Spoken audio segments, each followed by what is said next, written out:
What is up, everybody? How's everybody doing today? Missy, Harry, Elad, a lot of the same people. I love it. The regulars coming on in. Whew. It's Thursday, 11 a.m. Mountain Standard Time. We're going to do a live stream. We got 4 videos today. A lot of mold. Seems like MotoStars is running out of crash videos or close call videos, which is a good thing, I think. That, I'm hoping there's less crashes and close calls. Maybe MotoStars is getting a little burnt out. It's about that time of year anyways. A lot of people, a lot of YouTubers get burnt out towards the end of the year, take a break, at least the last 2 weeks of December, and then get right back into it. So who knows? I'm hoping I'll be out of a job when it comes to this stuff. But the cool thing about what I like to do here is that this is just, the crashes and close calls is just the awareness stage of what you need to do. That's it. Like, I can't really show you what you need to do other than popping up some words and having my pen out, which, let me go ahead and grab my pen, and kind of telling you what to do. And at the end of the day, you have to do it, but it's like how. So when it comes to content creation or even just explaining things, there's different stages of teaching somebody something. There's the why, how, what, and a bunch of other stuff like that. You can have a donut, Louison. You can have a donut. You can have a. They're out there for you. I already had 2 this morning. Feeling pretty good. So that's what the academy's for. It's gonna be the how and the what, and then this stuff. So, like I said, for the last couple months, I've been working on the academy. It's going. It's definitely going. I went filming this week. If you guys are on Instagram, you'll see some of the screen grabs of the filming I did on Saturday. But that's what the academy's for. And then once that's done, I'll be integrating a lot of academy-esque stuff, a lot of the how and what into the live stream. So the live stream will change up just a little bit to where it's not just why all the time. My wife has the bug now, taking her MSF class in spring. Nice. How you doing, C Sizzle? So yeah. So what did you guys do this week? I see one of you already went away. Got your Class M in New York this morning. So congrats. A lot of people are actually getting out there and getting some training done. 62 of you in class. Remember to hit that like button to sign in. Hey, you're welcome, Burrow. So what did you guys do this last week? So once again, I always have to look at my schedule. I put everything on my Google Calendar. So let's see. Last week, since the last live stream, was it Thursday? Went out to dinner, had a good time. And then Friday, I did yoga.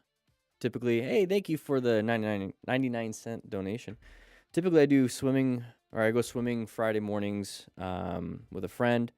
And then this time she wanted to try out yoga. So we did yoga. So that was fun. A little bit harder, but easier. It could have been harder, but I'm pretty excited how well my body did. And then nice little dinner at a fancy little place on Friday. And then we went filming. I went filming Saturday. Did a little Christmas tree lighting in the evening.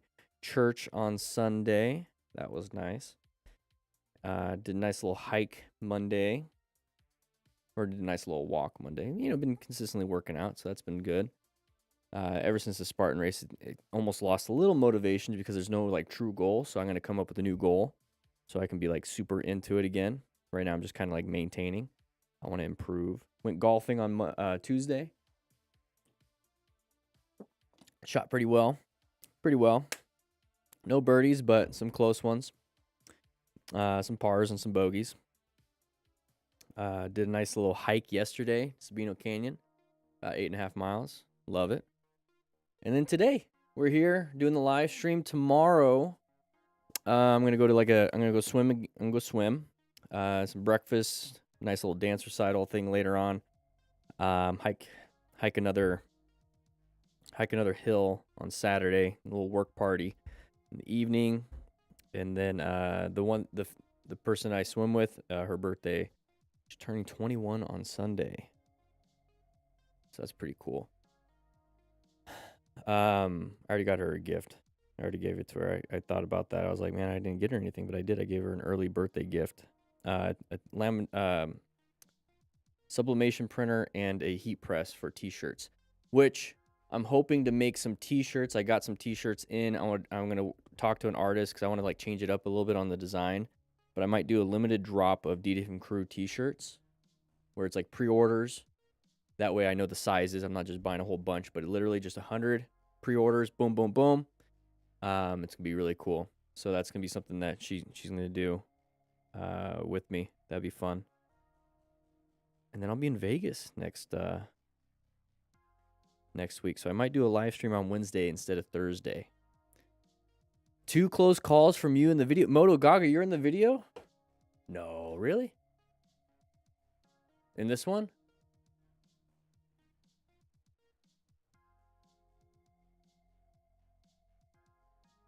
Where are you at?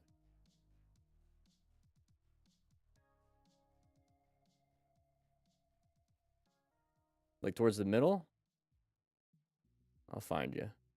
I'm looking for the name. This is the biker.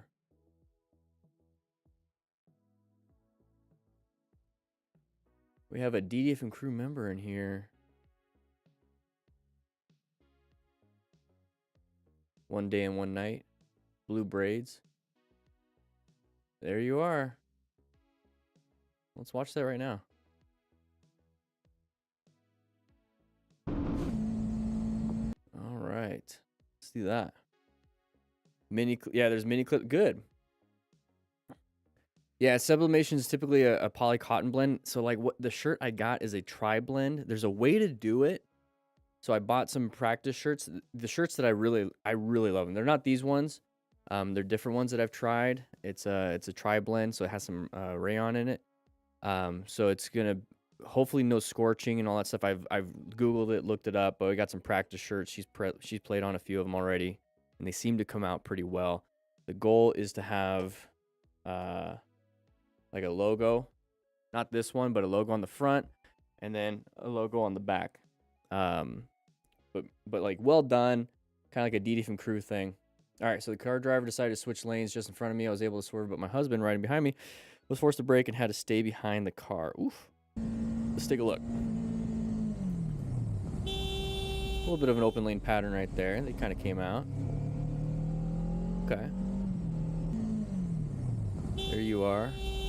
Yeah, I got stuck behind the car, probably talking on your... Was that it? Or was there more? There's the other one. Nighttime. Ooh, speeding past all of you. Nothing too crazy, but it's like... Could have been worse. Could have been this one, right? Oof. Head into the mirror. Hey, good job with the helmet. Yeah, it could have been worse. I mean, it's crazy to pass at night like that, but I mean, if you guys are all going the speed limit, I don't see what the real problem is. So this one is definitely like an open lane pattern. They switched because they didn't want to get behind all that. You switched over. Good job on you. New position. Went right back in. You weren't speeding through it. Smart riding. It was a cardo indeed. Yeah, probably telling each other, hey, you know, I'm stuck now. I'm stuck now. Yeah, we'll get through that. I'll make sure to point you out in the stream. I'll point you out in the stream. So today there's no real... I mean, we still got the sale going on. Hopefully you guys grabbed a cardo during the Black Friday sale. There's no... I'm not going to... Yeah, it's just mainly the drills and whatnot. You know how we do it. Right at the beginning of the video, we do that. But I might just throw in a... I might not say nothing. I might say it just briefly. I'm not going to do a full intro at the beginning. That's usually what makes the sales, you know, because 80 to 90% of the people are watching within the first 10, 15, 20 seconds. That's when people get all the ads, and then we move on, but I don't feel like doing that today. Even though there's the sale, it's what, 30% off the whole store? Yeah, until the 4th. Where do I buy these Cardo Pack Talks? I need one. Click the link in the description. You'll get 10% off. And it'll take you to the website, and you can just pick whatever. And since you click the link, you'll get, once you hit add to cart and you do checkout, you'll get 10% off. Or if you find a better deal on Amazon, oh, what the heck? If you find a better, my phone just started talking to me. If you find a better deal on Amazon, just go ahead and do that. Honestly, that's what I would do. But if you do the link in the description, I forgot what percentage I get back. I don't know. But it does help out the channel. All right. 35 likes, 78 of you in here. Let's go back to this. Guys, make sure you hit that like button. Honestly, one thing, subscribers have gone down significantly. I used to get like thousands a month. I'm getting less than 1,000 a month. That's fine. I think it's because I hit like saturation. Was it like 600 something thousand subscribers at this point? I don't really care too much about the subscriber stuff. The main thing is that once the academy's going, that's kind of like a huge pivot in what I'm doing. It's gonna be a weekly thing. I might actually launch a podcast for the academy and just kind of chat and hang out with people. Would love to do some more stuff like that. Yeah, it could be the winter season. Yeah, because summer was pretty big. That's why I'm like focused, like at least here with riding, I can do a lot of stuff riding down here because around like noon, 1 o'clock, it's about 70 something degrees. It's great.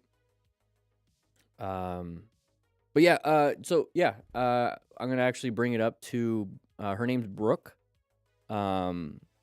She's the one I went filming with. Let's see do I have screen grabs? No, I did. Yeah, there we go. I'll bring it up on the screen. Yeah, so we went filming. Obviously, this is the snip and sketch. We went filming. Let's do this. There we go. We went filming. It was really cool. We did the drills. We did the drills, lefty loosey, righty tighty, 2-pole run, bootlace. We did the boxer's glove, and then the ADOs. That was a lot of fun. So I went and filmed this, and I was like, I really liked teaching kind of like in person. That's my Honda Rebel. I really like teaching in person, and I was able to, just with like the first one, the lefty loosey, I treated it as like a tight turn, friction zone, start and stop, U-turn exercise. So within 5 of those drills, she went from like really hesitant to actually making them. And then the righty tighty was a lot easier. And then all the other ones were a lot easier. And then she actually went riding out on the road. I was following her on the e-bike. I have an e-bike helmet right there with the camera. We were talking to each other on Cardos.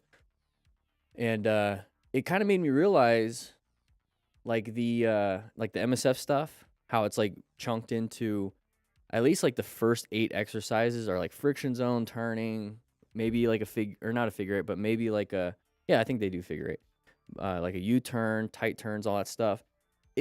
It takes a couple hours, and I was wondering why it took. I'm just sharing thoughts with you guys.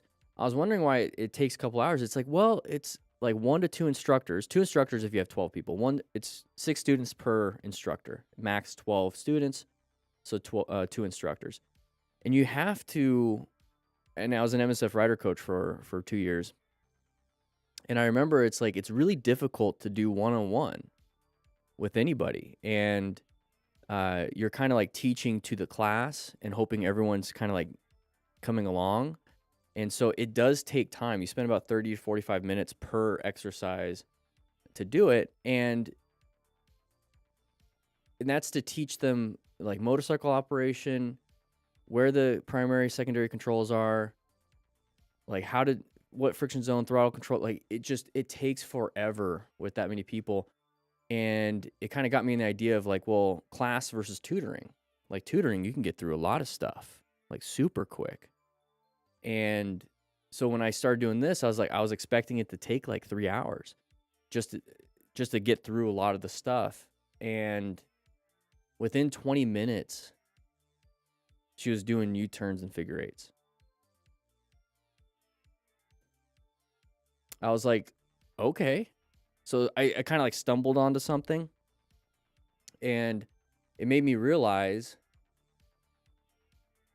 make sure I got all of them down. Okay. It made me realize, like, if it's one-on-one, you don't have to spend 20, 30 minutes just on friction zone. You can spend less than 5 minutes on friction zone. You don't have to explain every single motorcycle control. You can just explain the primary controls when you're just trying to teach them the game, like the Smart Rider drills.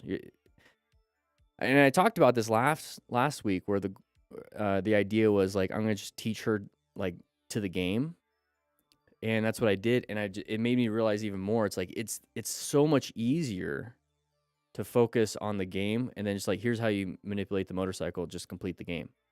And it worked out well. So it kind of like put me in this mindset afterwards, because I was thinking about it this whole week. I was like, if it's that easy, I don't need to spend an hour teaching somebody how to pick the gear that they need. So right now, I filmed the gear section. I filmed even the friction zone, throttle control, all that stuff. I filmed the safety checklist. I filmed neighborhood riding, highway riding, and I'm going to film city riding, mountain riding, or curvy riding, like curved roads riding, and then night riding. And then I'm going to go through rescue, and then it's going to be like almost like a podcast where I'm going to be talking about the teaching and mentoring part.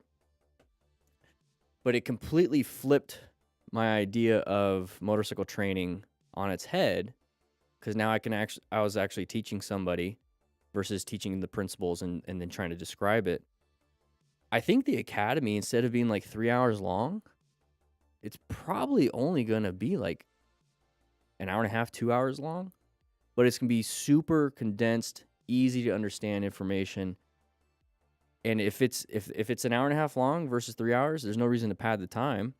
It just means that you're going to get out there and you're going to learn how to ride a motorcycle, what kind of gear to get, and how to rescue somebody, at least the bare essentials of awareness of it. And then what to look for when you're riding out in common riding scenarios within an hour and a half. So that means you can get out there, start riding. And I think that's really the goal. That's really the goal. And it just really put into perspective that the Smart Rider drills, why they're doing so well, and why I really think that they're amazing. They put a lot of time and effort in developing them. It's all kind of coming together, where if you just focus on the first 5 drills, or like these 6 drills that we did, you're going to pass your endorsement test and you're going to be ready for the road. So I don't need like the expert and hard drills. Hey, thank you for the $5. Happy Thursday, John. You don't need like the super hard drills. You don't need like super complex things when it comes to what kind of gear to get. And so, yeah, like it's going to make the academy so much easier. It kind of changed a little bit. It kind of more like validated my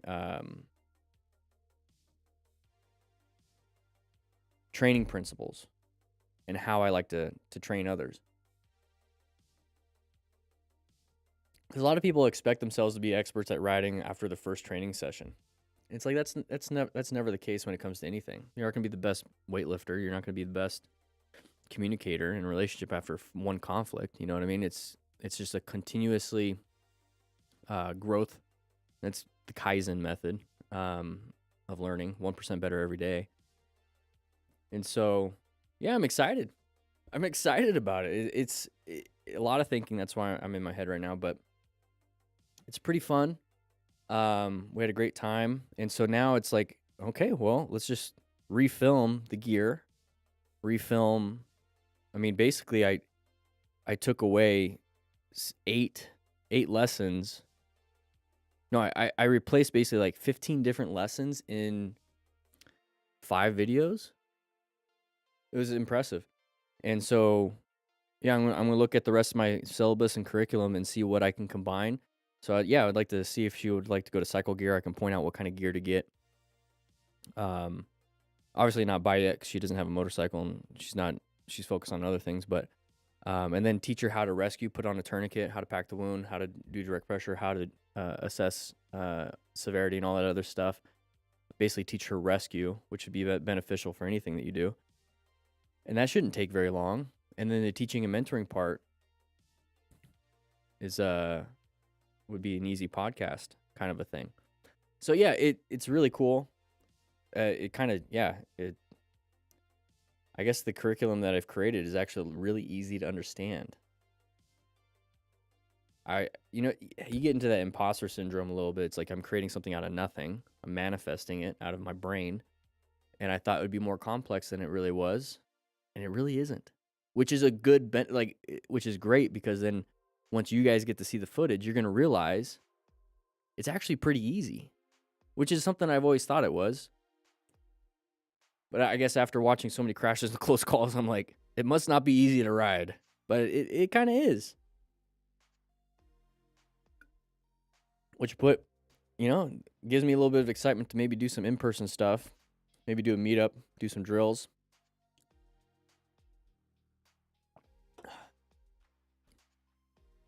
All right, guys.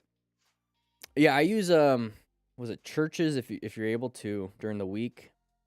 We did it in a dead end cul-de-sac.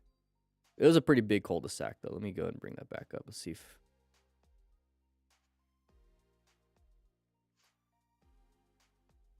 this is better. Yeah, we did it in a cul-de-sac. We didn't make those skid marks. Somebody else did. Did it in a cul-de-sac. Pretty simple. We rode on the road after that. Yeah, we just did the drills. Yeah, we just did the drills. Just explaining stuff. It's pretty cool. Closed Bed Bath & Beyond. Yeah, that's another thing. Is like any businesses that are foreclosed. There you go.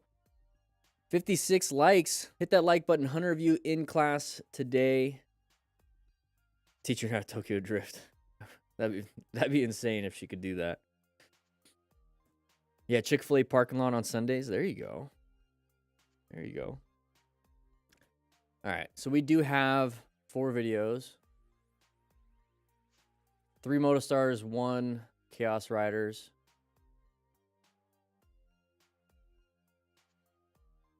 All right, guys. We're going to get started on this. I'm just going to jump right into it. I don't think I'm going to do any ads. Be like, hey, guys, 30% discount, link in the description for the store. I think that's all I'm going to do. 61 likes. Let's see if we can get 100 likes by the end of this video when it finishes. This is a 10-minute video. Let's see if we can turn it into 20-something minutes. But here we go. So 3, 2, 1. What is up, everybody? DanDanTheFireman here. We're going to be watching some crashes and close calls, utilizing the plan method, and a lot of the stuff that I teach here. So this is an educational video. We're going to try to figure out how this happens so we don't do it ourselves. I've got another intense Here we go. I hope all of you will learn something from this situation. So check this out. So we're making through the corners, having some fun. What's going to happen here? It's probably going to be a low side. Oh, there it is. Looks like we hit something. You see how the jostling of the bike? Now, typically that's going to happen with a road surface hazard, or we applied too much front brake. So good job rescuing yourself, getting off on the side of the road. There's some damage to the knee. That is exactly where we have gear. Okay, so we have armor on our knees. Hopefully you have some that are on your hip. But then we have like aramid fibers, like Kevlar and a few other things on these motorcycle jeans. So good job, good boots, everything. So part of being a smart rider is acquiring and using personal protective equipment just in case something happens. Okay, that's a big thing here. It's like you don't want to buy a car without any seatbelts. So it's kind of the same thing. So let's see what happened here. I'm going to keep an eye on that front brake. If we can see it during this incident, and I can't. So there's a little bit of a impact. I wonder if we hit a road surface hazard.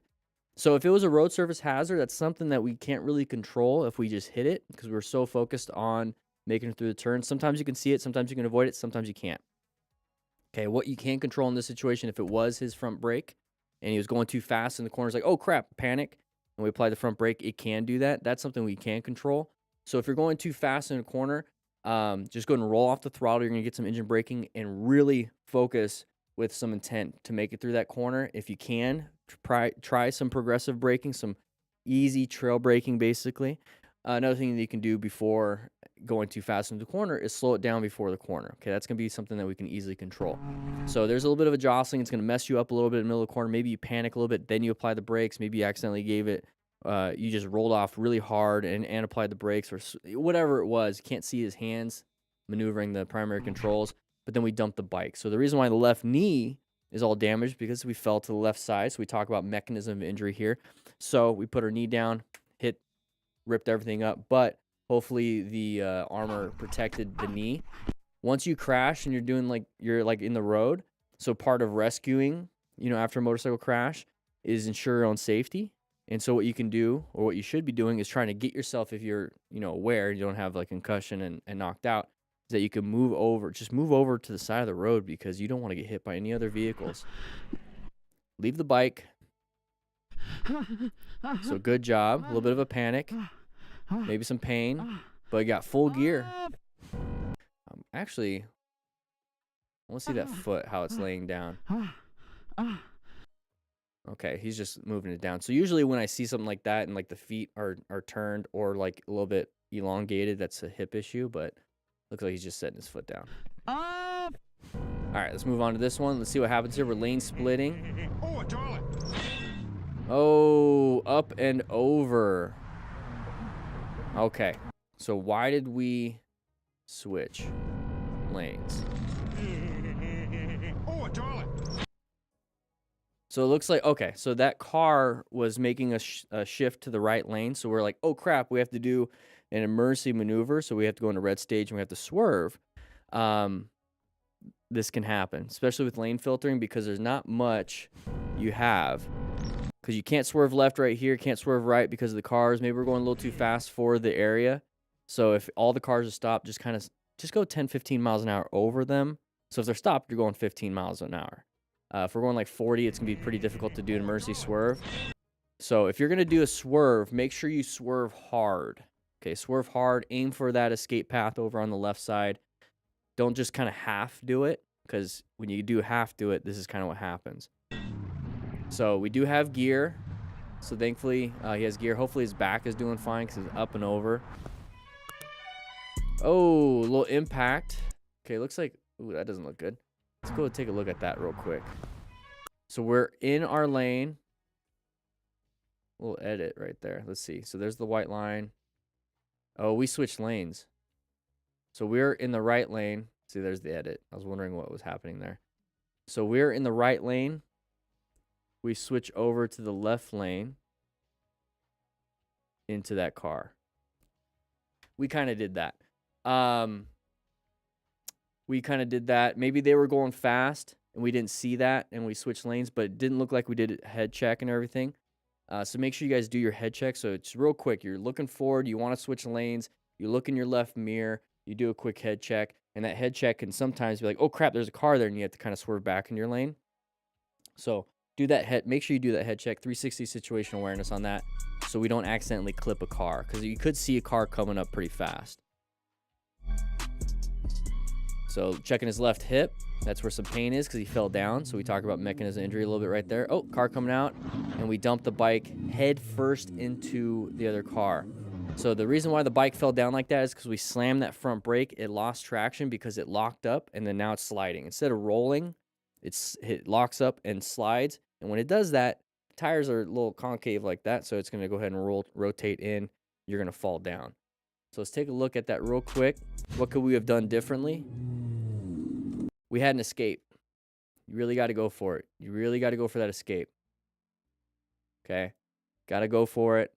Or apply the brakes progressively, not slamming those front brakes, especially without any gloves, because then you have that. So you have abrasions all over the hand, and then the head and your back compresses like that. So your cervical spine is going to be pretty damaged. Hopefully he's doing fine. So that's the whole I had to layer down thing. It's because the car pulls out, you slam that front brakes, you dump the bike. Okay. And it's a rear rock. Kanka şunu takabiliyor musun? Müziği durdursana. Okay, so he's walking. That's good. That's a good thing. Bana salsanıza ben çok iyi. So find those escape paths. Go for them. Go a little bit easier on high traffic areas like that. Oh, I love having the GPS like that. That caught off this rider by surprise. Even Okay. though we tried to Nice and proceed easy. as carefully as possible, it didn't go as planned. Are we gonna go off? Oh, so with that, don't apply the brakes going into that. Let's see what he does with his right hand. No, he didn't apply the brakes. He slowed down beforehand. Just go ahead and power through it. Go nice and easy, but give it a little bit of speed. It could have moss all over it, so it could be slippery. Looks like 2 of you guys crashed, so it could have been some kind of road surface hazard like moss. Pretty crappy situation. I would let one person go first, and then I would check. Yeah, they're in the front of the group, so everyone else can be like, what are we going to do here?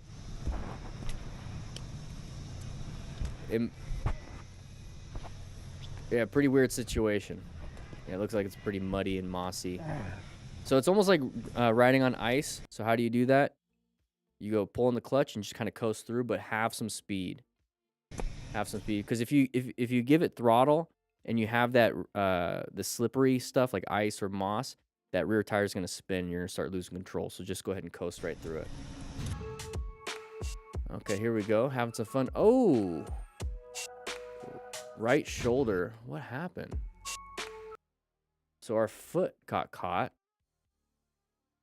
Okay, so it doesn't look like we're leaning much, but you can see the peg kind of scraping already. So our foot caught. Oh no, it didn't. He was starting to fall in. His peg was scraping, and he decided to put his foot down. And this is why I tell you guys to keep your feet on the pegs, because when you put your foot down, it's gonna grab.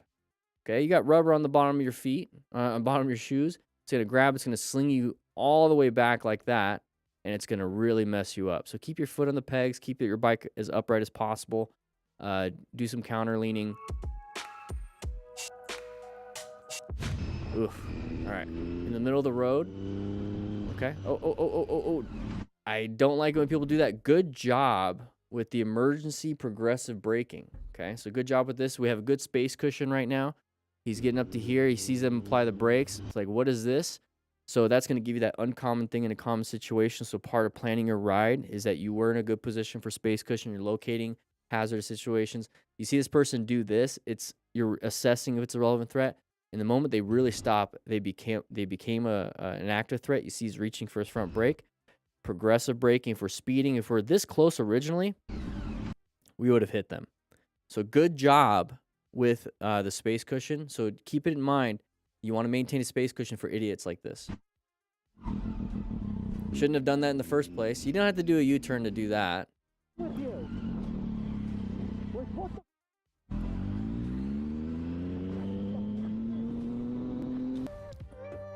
All right, what are we going to do? A wheelie? Oh, bingo, I got There it is. We're going to go a little too high. Nope, lost balance. And then we crash into the bike too. Oh my God, pimp down, pimp in distress. I need a... Not good. I'm going to go ahead and mute that. I don't really care about the sound. So it looks like he's walking wounded. That's pretty good. Hey, how about you guys don't do wheelies? I don't know. Close call with the deer. That happens in areas like this, so be very careful. Not much you can do. They come out randomly. Okay, if there's one, there's going to be possibly others. So when you have a close call like that, just be aware, hey, there's going to be some deer. Maybe not speed too much. That way, if I have to, I can do emergency braking or swerve. Oh, buddy crashed. Don't crash with him. So when it comes to that, how do you rescue somebody like this? Okay, so first, it's around a corner. Not the greatest. So if you are with a group ride, talk on your cardos. There's a link in the description for 10% off if you want to grab one. Talk to them. Say, hey, our buddy just crashed. I'm going to park, and I'm going to go ahead and remain calm. Call 911 if I have to, but I'm going to ensure my own safety. So I'm going to have somebody go around the corner that way and be like, hey, this is your job right here. Just to tell people that are coming around that corner, slow down, because there's somebody on the road or there's debris or a motorcycle, whatever it is. Slow the traffic because when they come around that corner, they're not going to be able to see you because you're around that corner. They're going to either slam the brakes or run into you. So that's part of ensuring your own safety. Now, if they're bleeding out, you can apply, a tourniquet. We do have 30% off until January 4th for anything in the store. This is the rescue pack. We don't have very many of these left. But you have roll gauze, 5x9s, tourniquets, stuff to pack the wound. And it also comes with a rescue card inside. So the card that you see on the screen, you can also do that. It tells you what to do. It tells you what to do so you can focus on that. Here's the back side of the card, so you know what head injury symptoms look like, spinal cord injury. Basically, at the end of the day, you can only lay him down, stop any external bleeding. That's my only concern at that point. If he gets up, that's great. Means less damage. The road conditions were pretty rough. Snowman. Was a big bump in the Okay, coast. roundabouts are definitely going to be an orange stage. We're kind of prepared for anything. Don't know what happened there. Let's take a look. Control of his bike. Oh, it looks like there's a little bit of oil on the ground, maybe. You see that marking right there? Did we hit that bump? No, we hit something. We hit oil, maybe some rainwater that caught up there. That road is preventing runoff, so it's probably accumulating oil and water, and then we crashed the bike. So try to avoid anything that looks different on the road. Wheelies probably are worth the risk if you have the skill, because you have... I wonder what that noise is. Oh, it's probably alarm. Because you get like this adrenaline, you get this fun, you get to practice your skill. But for me, since I don't have that skill and I'm not really concerned about having it, it's not worth it to me to try it. All right, let's see what happens here. Oh, lots of cops, a little mob ride. Everyone's trying to get through that little gap. Everyone found an escape except for this person. Got impacted. Oh, you're going to be caught now. So big mob ride like this, not worth it. Not worth it to me. I'm going to ride with maybe one other friend, or if it's a group ride, it's going to be a charity ride where it's nice and chill, nice and slow. Everyone's staggered. Not worth it to me. You're going to have issues like this.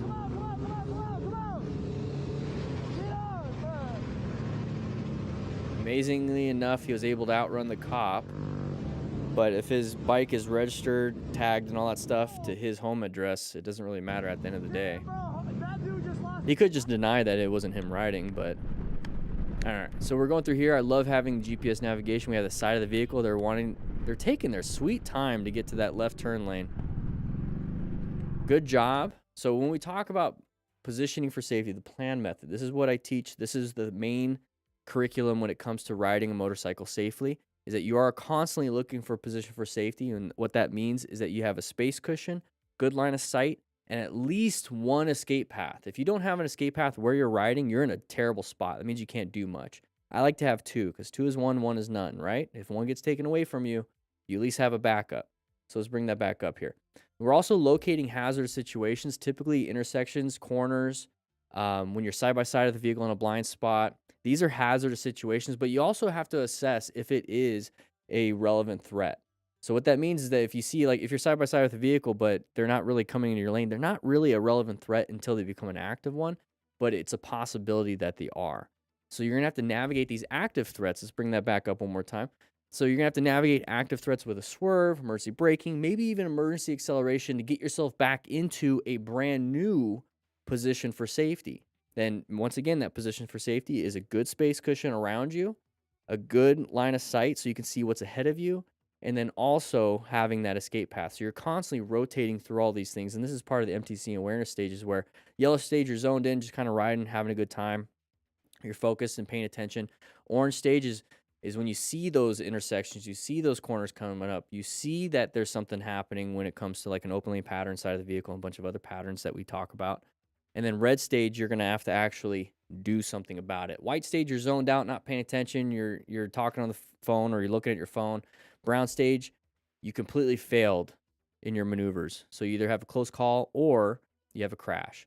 So right here, what we see is we see that side of the vehicle. Right now, if we're going to apply the plan method, we have good line of sight, good escape paths to the left.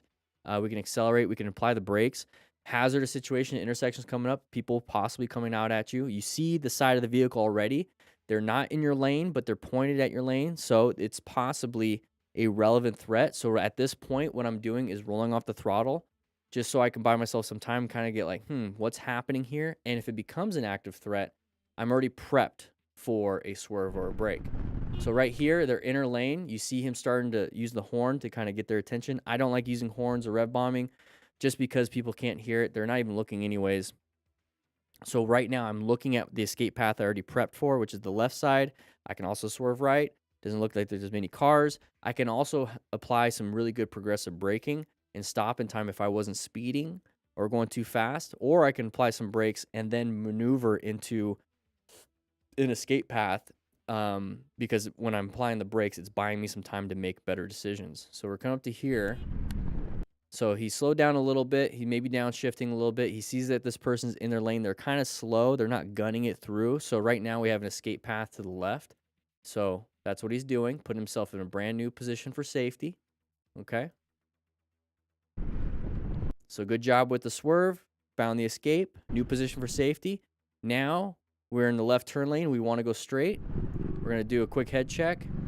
We're going to go straight. We're going through the intersection. And now we're redoing the plan method. We're in a new position for safety. Good escape paths up in front, maybe to the right. We have good line of sight, good everything. We're going to locate the next hazardous situation. We're going to assess the next relevant threat. And then we're going to navigate the next one. It's just this constant rotation in this pattern. So good job on swerving. Let's see what happens here. The same person. So we're kind of getting boxed in. Not a big deal. Maintain that space cushion. Watch out. Anybody wants to come into our lane. Right there. Once they cross over those, cross over the dotted lines or the slotted lines or whatever you want to call them. Once they get into our lane, at this point we can roll off the throttle. Or, you know, if we're feeling lucky, we can accelerate as an escape path. So we can decelerate by using engine braking or applying progressive braking, or we can accelerate out. So we have two escape paths here easily. Swerving right, not going to work. Swerving left's not going to work. We got to do something, though, because we're now in a bad position for safety. Let's see what happens. Okay, so we're going to lane split. So don't fight for spots, but got himself out of there. Recognized that was the situation. We moved over, new position. Oh, a little bit of a speed wobble here. Maybe we landed a wheelie wrong, hit one of the reflectors in between these slotted lines, going too fast. We're going 70 now. Maybe we were going 100 before that happened. I got very lucky. The bike stabilized itself. Completely ignore the signs and Side of the vehicle. Of hitting the rider. Luckily, then that has nothing more than a valuable lesson. Okay. So this is why using your head checks and your mirrors are important. If your mirrors are like that, it's gonna be kind of hard to see. He does have the convex mirrors, or those mirrors that will kind of give you a bigger view, but have those mirrors down so you can see a little bit better. Do a head check before you switch over like that. So now he did a head check. There we go, going through here. Okay, somebody's pulling over, got close to you. They need to stay in their lane. So you either accelerate out or apply the brakes. Let them take the lane. They're going to win. They're going to win.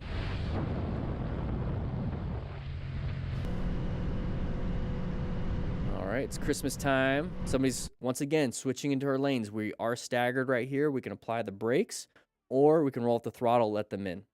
Or, if you're feeling it, accelerate through, but that's a little bit more dangerous because they might close off your escape.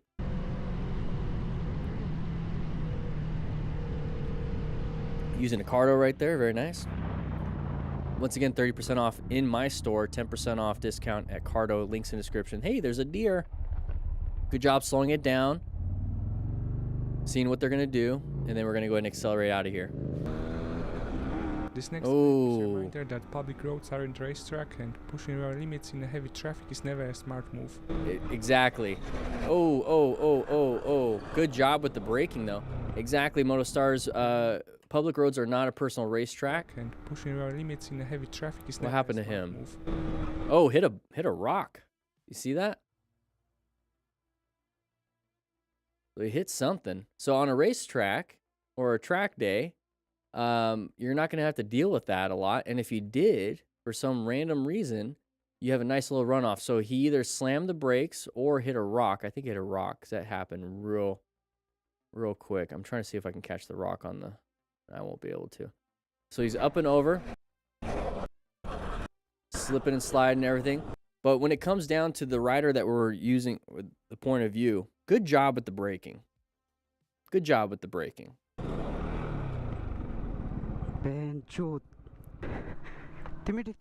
Hopefully he's doing fine.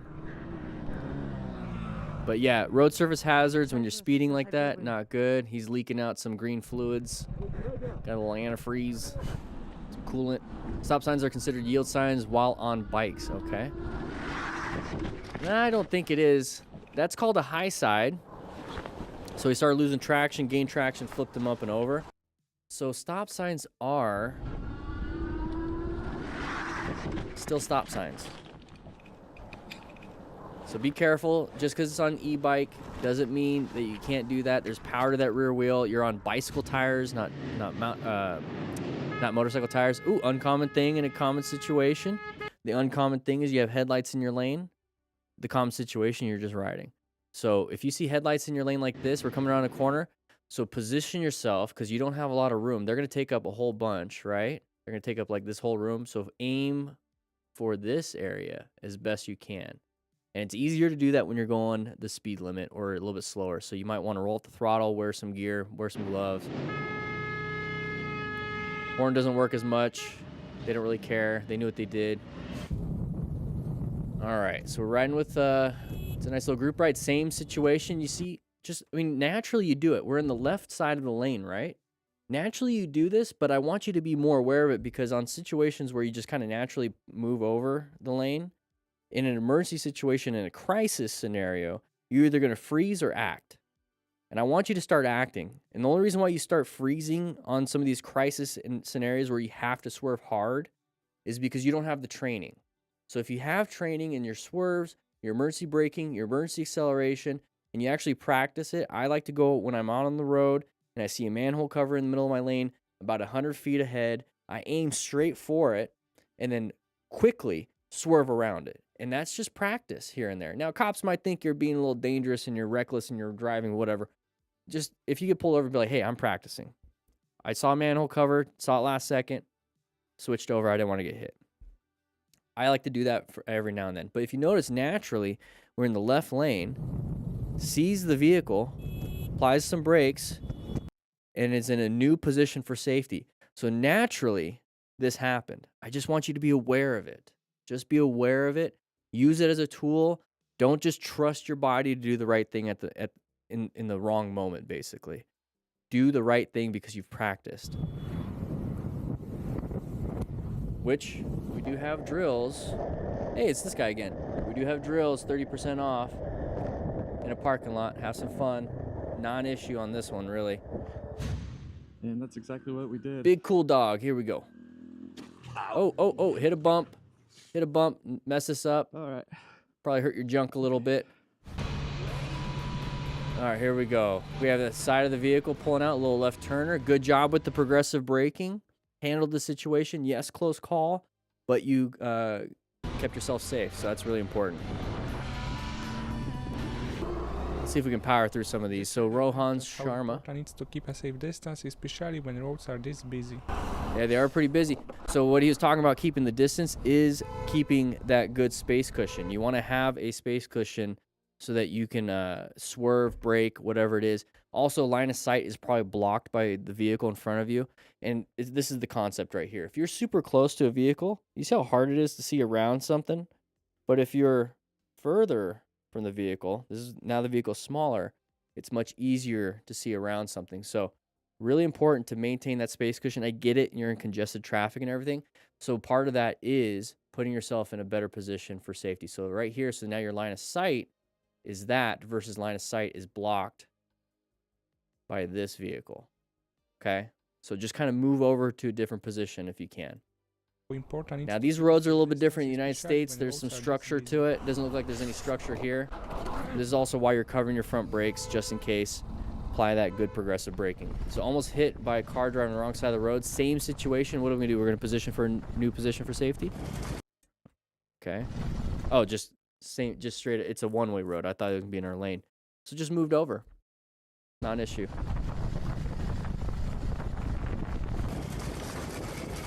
Here we go. A little noisy chain. That's fine. Oh, went into it a little bit quick and tried to apply the brakes so we didn't run into the... you had to layer down, right? All right, here we go. Oh, good job with the swerve last second. We're coming through here. That person's crossing into our lane, so we straighten the bike up, basically going straight to the outside. We didn't really swerve right. We just went from turning left to going straight, going back to left. So very good job with that red stage maneuver. Got himself out of there. But then once you straighten it up, you have to get back into that turn, because if you don't do that, you're going to go to the outside. So good job paying attention. Probably has dealt with this a few times, has practice and life experience with it. So straighten up the bike, back into the turn. Because if we stayed straight, which a lot of people panic and they stay straight and then look back and want to get pissed off at the driver, they stay straight and they're going to go like this. So as soon as he went straight, he's like, oh crap, I got to also now make the turn again. So roll off the throttle if you can. It's going to be scary, but got himself out of there. There we go. Going through here, side of the vehicle right there. They're going to come into our lane. New position for safety. We're off on the left side of our lane. Let's go ahead and pass them up. Get ourselves out of there. You mean the only number your phone has? I just took a. Okay. So I don't really care about road rage. Not too focused on that. That person is on the sidewalk. Interesting. Let's move on. C Moto Y. Your brightness on your video is really high. You might want to adjust that when you do your editing. Okay, so what happened there? Let's go ahead and briefly talk about that, because this is definitely a beginner skill issue. You should be able to make your turns. Let's go back to here. So he accelerated, and he accelerated straight. So part of the Smart Rider drills, a big part of it, big reason why we do them, and these are the easy ones right here, is that you are practicing your start from a stop, navigating with the turns, counterweighting, looking where you want to go, good friction zone and throttle control, because this right here is why you need to focus on that, because when you're starting from a stop at a stoplight or a stop sign or coming out of a driveway, you need to have good friction zone and throttle control. Turn that head where you want to go, turn the handlebars, and do some directional steering, get yourself out of there, and then give yourself some throttle at that point. So what happened here is he kind of did a lot of things backwards. Probably was looking straight, gave it throttle, and then started to look, but gave it too much throttle, and then went straight. So turn those handlebars, counterweight a little bit, give it a little bit of throttle, some friction zone, get yourself through there, and then go, okay? So definitely a beginner skill issue. And if this happens to you when you first start riding out on the road, take it back to the parking lot and practice.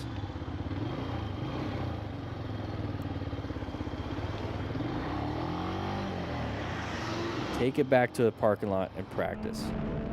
All right, going a little fast here, 112. This is probably miles per hour, 130. And there's the speed wobble. So once you get to these high speeds and you hit a small bump, your suspension is going to start doing this. It's going to cause this. So just slow it down. All right, Moto Gaga, she's in the chat, DDF crew member. So somebody came out, open lane pattern. We moved over. Husband's behind, so they're talking on their cardos saying, hey, I'm kind of stuck. It made her husband stuck.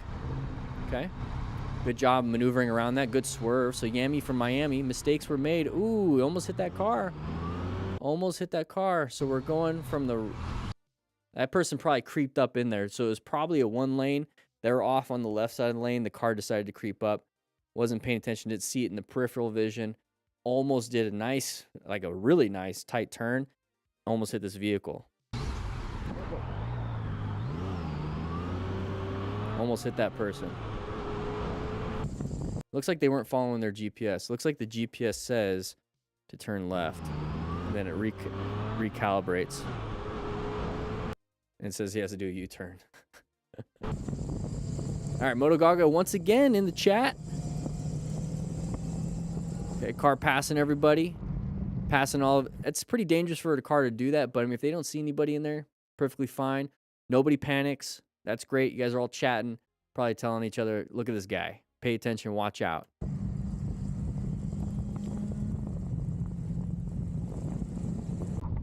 Oh! What the heck happened there?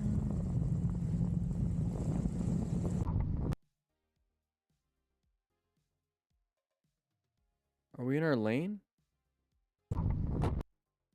Looks like we might have been in our lane, but got a little too close to that car. Maybe they switched over, and our head just hit.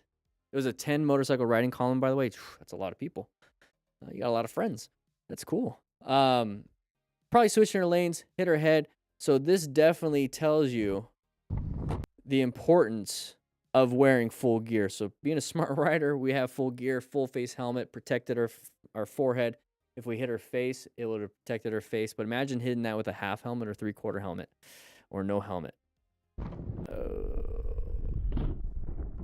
Interesting that we just kind of slammed into him. All right, so Bryce Bauman, that's the name. All right, so anybody coming out, intersections, orange stage, watch out for left turners, apply the brakes, good job, handled it, moving on, saved himself. Yeah, close calls, but you know what?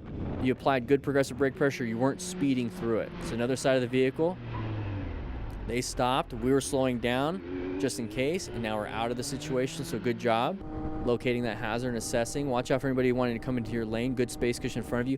You notice the line of sight. We're off to the side. We can see ahead of the black vehicle. We see that there's a white truck in front of them. We also have an escape path to the left if we need it. Let's see what happens here. I think the truck might come into our lane. There it is. And that worked. That worked. So thank you so much, Motostars, for putting out this video. Lots of good stuff. We actually had a different crew member in here. But grab yourself a donut. Get yourself out of this class. See me next Thursday. I'm sorry, probably next Wednesday at 11 a.m. Mountain Standard Time because I will be gone. But yeah, I'll see you guys later. All right, 33 minutes. That took a little bit longer than I thought it would. That took a little bit longer than I thought it would. A lot of good crashes and close calls to kind of go over. That's probably why it took that long. It's already noon. Oh my gosh. I have a massage tonight. I'm going to get a massage. Definitely need it. I feel a little bit of a tightness in my lower back from hiking yesterday. No pizza. You guys want pizza? You guys want pizza? We can swap out the donuts. It is lunchtime. We'll go ahead and can one of the rookies? Yeah, there's a whole bunch of pizzas. We actually had them delivered. We weren't going to say anything. That's probably why he said something. He can smell it. It's in the lobby right now. So we're going to go ahead and swap out some pizzas. Go ahead and grab your guys, grab donuts before they head out. Because if not, I'm going to eat them all. Pepperoni? All right. All right, bring them in. Bring them in. There you go. You guys can have some pizzas. Ooh, you know what sounds good? A QT pizza. I mean, one of these will look good, but nice single slice from QT. Ooh, yeah. Yeah, don't be a squid, Suzuki. Don't be a squid. Grab yourself a slice of pizza. QT pizza's good. I was just talking about it, and everyone's like, it tastes like carb. Like, not everyone. The person I was talking to says it tastes like cardboard, but it's like, come on. It's good stuff, especially when it's fresh. Oof. The breakfast pizza from QT?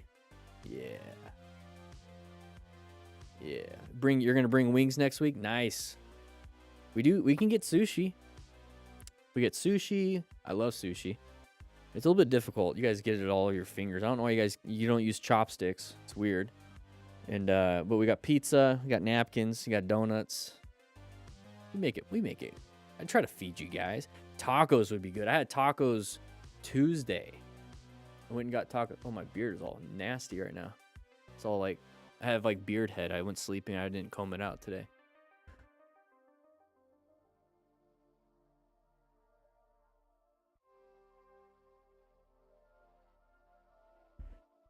Tacos on Tuesday. Oof, it was good.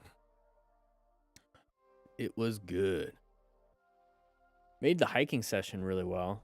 Like hiking up it, not a big deal. And I started jogging the last part. So I think I might start jogging all of it.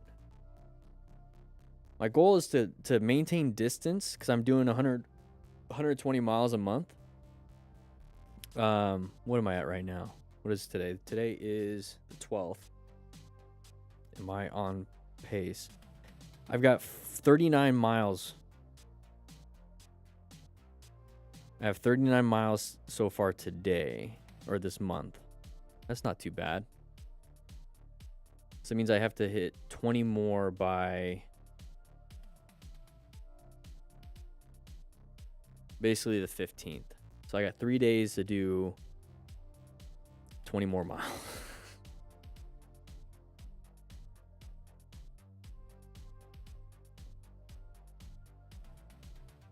And those are active like workouts. So like when it comes to steps,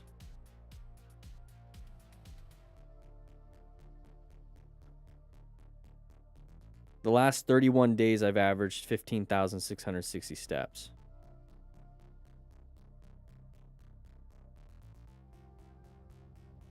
This year I'm averaging 11,000 steps a day. Yeah, my goal is at least 10,000 steps a day average. How about we go for a run and then hit some pizza and some tacos? Yes. Yes. Can't run knee injuries, so I ruck instead. I love rucking. I did that Monday. Just 18 pounds. You're supposed to do what? 10% of your body weight? And I'm 158 roughly. I was 157 this morning. So I mean 10% would have been 15 pounds. So I did a little over 15 pounds added weight. Loved it. Did 6.5 miles. Flat. It was flat. It wasn't hiking. Hey, 100 likes. Look at that. Thank you for double checking that. Guys, we're going to jump into this one. I'm going to see if I can power through some of these just so the video is a little bit shorter. Yeah, I get a lot of steps. I mean, I just like walking. I don't like being home and sitting down. Once I hit 10,000 steps, I kind of like, okay, cool. I'm good for the day. I can relax. But I also want to get 120 miles of walking, rucking, or hiking a month. Got your endorsement videos helping me get over my anxiety when it comes to U-turns. Good, Alan. Good. I'm glad you got your endorsement and you're feeling a little more confident. Yes. Probably same thing here, Junebug. Congrats, man. Gym and weightlifting training. Yeah. All right, guys, here we go. We're going to jump into this one. I'm going to hit that record button. 3, 2, 1. What is up, everybody? DanDanTheFireman. We're going to go over this Chaos Riders video. Some more craziness on 2 wheels for you guys. Oh, we got a lot going on here. Some road rash. And there's that. So this is Chaos Riders. This is back in 22, but we're going to be focusing on the plan method. We're going to be focusing on how to prevent these crashes and close calls for ourselves. This is more of that mirror neuron understanding, watching other people's demonstrations, basically. Either they do it right or do it wrong, so that we know kind of like what kind of situations we might be getting into and what we can do differently. So I'll be explaining a lot of these things. So let's go ahead and watch this video. If you like this stuff, hit that subscribe button. So we're lane splitting right now. Watch out for anybody coming out of their lane to go into a new lane. It typically happens like this big gap right here. There it is.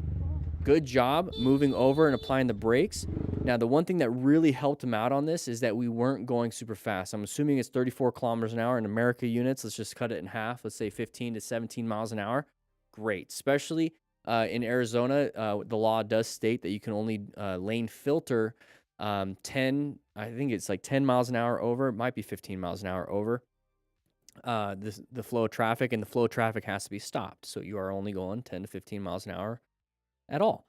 And so that's going to allow you to apply good progressive brake pressure just in case something does happen and you're able to maneuver in and out of different lane positions. So I did tell you that we're going to talk about the plan method. So let's just do a primer real quick so that you guys understand what we're getting into here.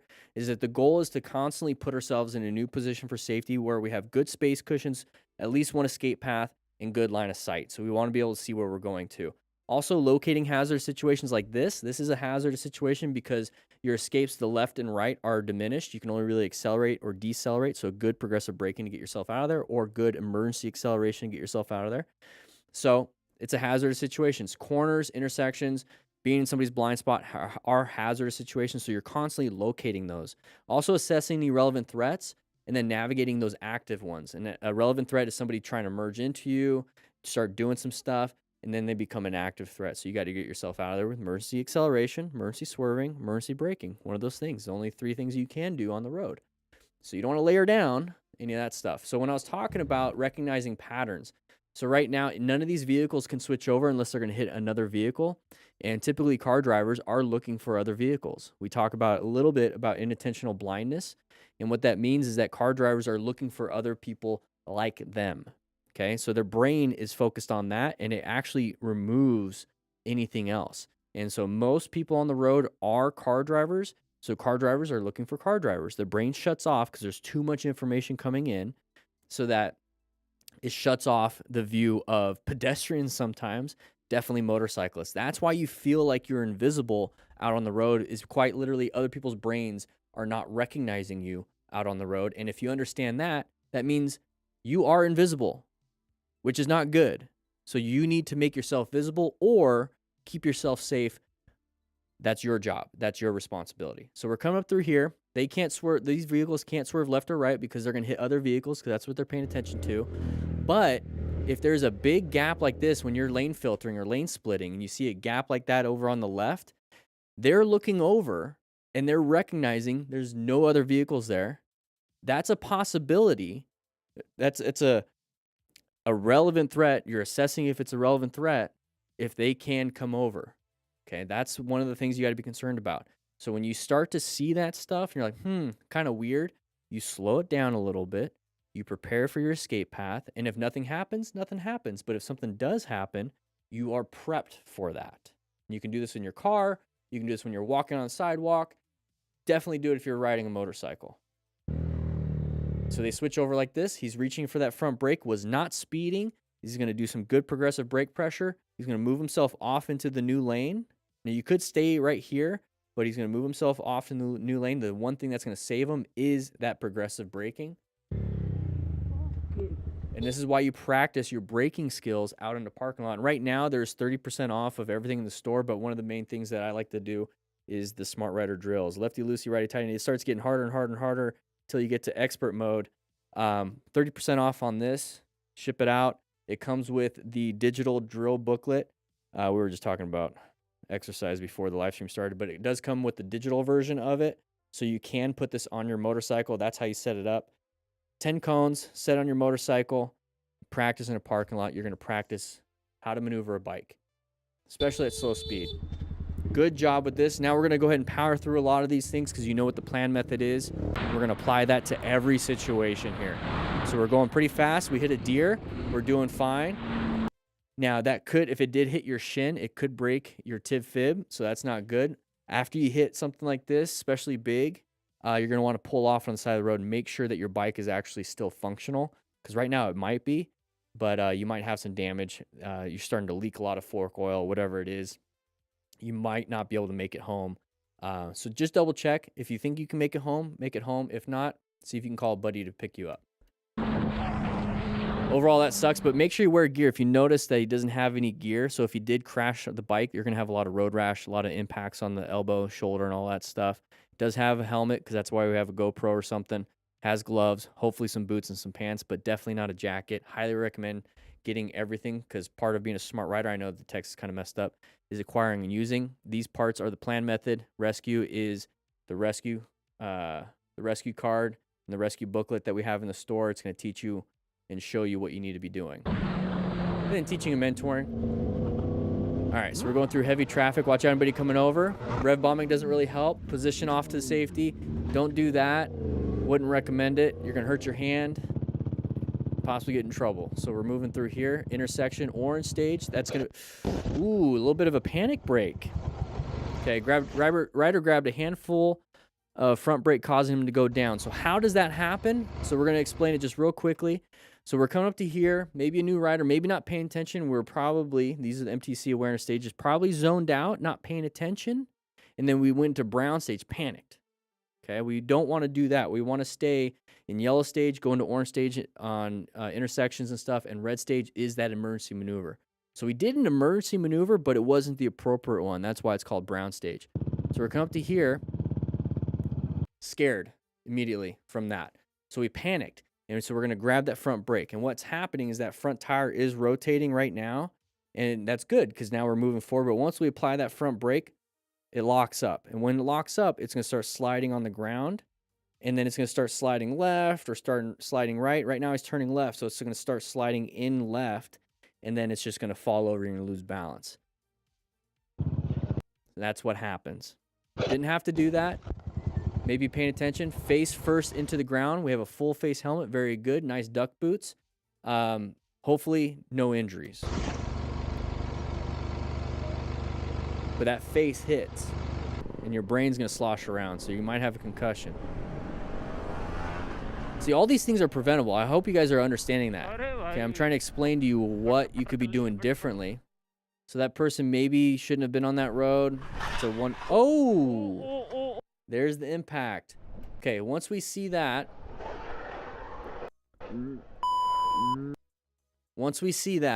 we need to go into rescue mode, especially if it's our friends, right? And I automatically go into rescue mode. I like to help anybody. So first we got to remain calm because we're still traveling, right? So remain calm, pull off on the side of the road as best you can. It's their emergency, not yours. If you can, call 911 or tell someone to call 911. Ensure your own safety, pull off to the side of the road so you don't get hit by other traffic. Look for hazards, wear personal protective equipment like nitrile gloves and stuff if you're going to be helping them because they might have blood.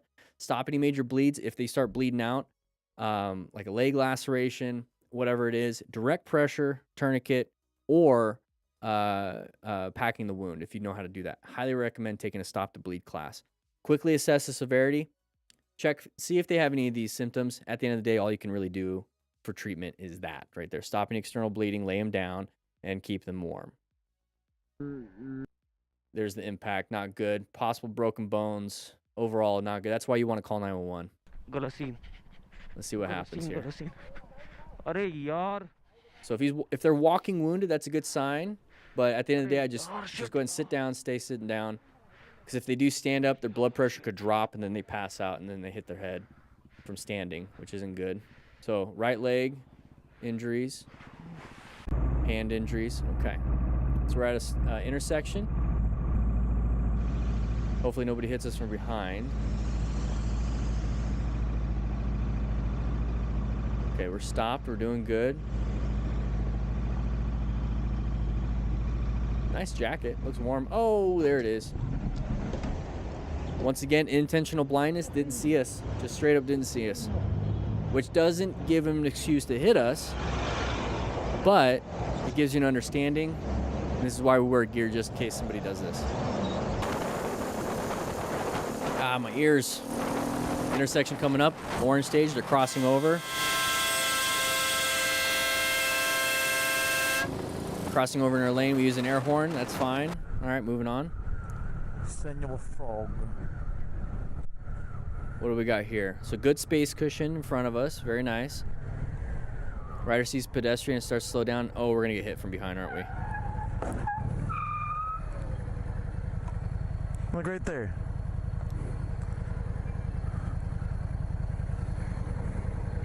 Yeah, you're going to have to exchange some information. Thankfully, it wasn't a high impact. You had to stop for pedestrians. Yeah. Guy wants to argue it, but it's like you have to stop for him.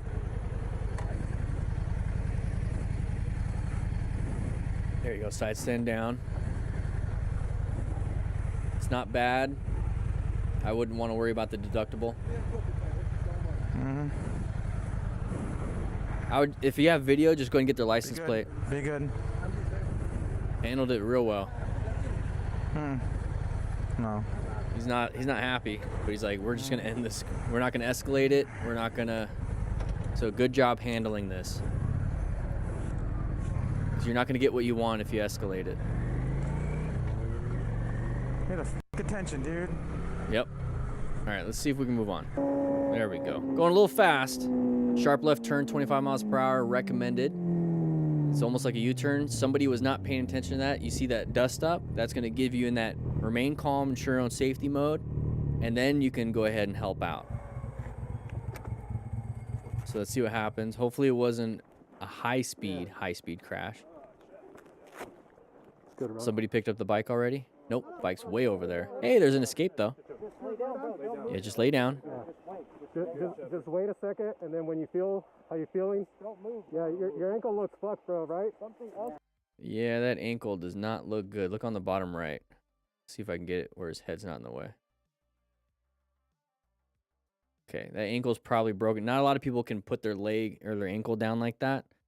From sitting like that, it's kind of hard to do. Your ankle looks fucked, bro, right? Something else could be broken too. Yeah, all right, let me call 911 for you guys. Yeah, Very good. Okay, if you say you're gonna do it, you got to do it. Because if you're just like somebody will call 911, nobody's gonna call 911. It's the whole bystander effect. So either you tell someone to call 911 or you call 911. That's why it's on there. And he's right. If your ankle's that messed up, something else could be messed up too.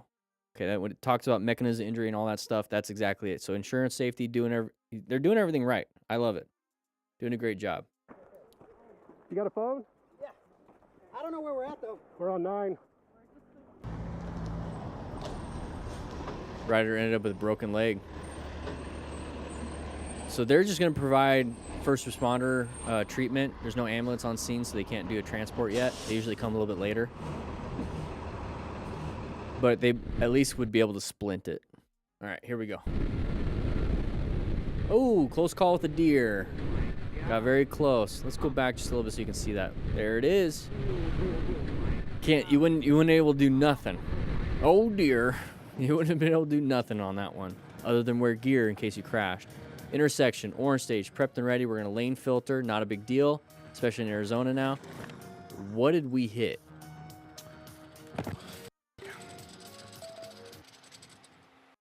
What the heck happened? Okay, maybe some gravel. Road surface hazard. Applied the front brake a little bit too hard. Sometimes that happens. Wear full gear just in case.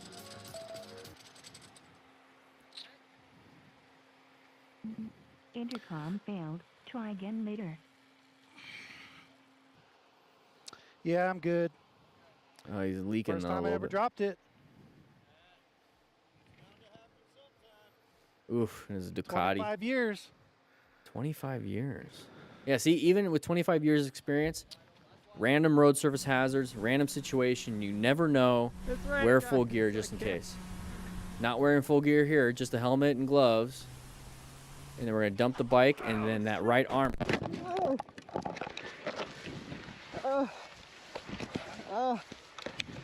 So a little bit of a concussion. Road surface hazard, or not road surface, road rash. He did not sustain any injuries. Maybe like a level 1 road rash. I mean, how do you not sustain injuries? Can't see the other vehicle coming around the corner. This is why maintaining your skills, you know, as a smart rider, maintains fundamental motorcycle riding skills so we don't have to use the gear that we have. Oh, shit. And then we have this right here. Just in case, everybody, please wear gear. Maintain those skills. And if there was a road surface hazard like gravel and it caused us to crash, we have full gear just in case. So his head is doing well. Imagine soft tissue injuries to your face because you hit that license plate with your cheek. Shorts. Ugh. Kill me checking out these bikes and this happened. All right, what's going to happen here? Oh, car. Oh. People just cannot drive.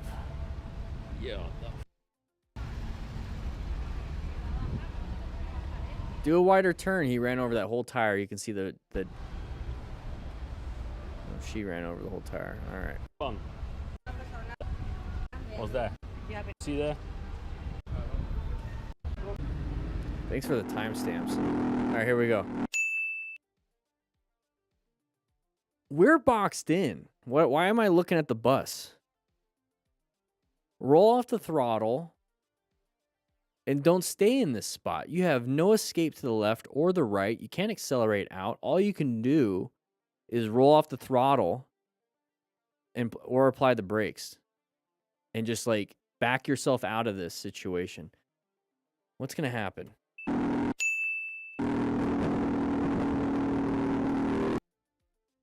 See what I mean? Back yourself out. Back yourself out. There you go. I feel like this is like a dubstep song.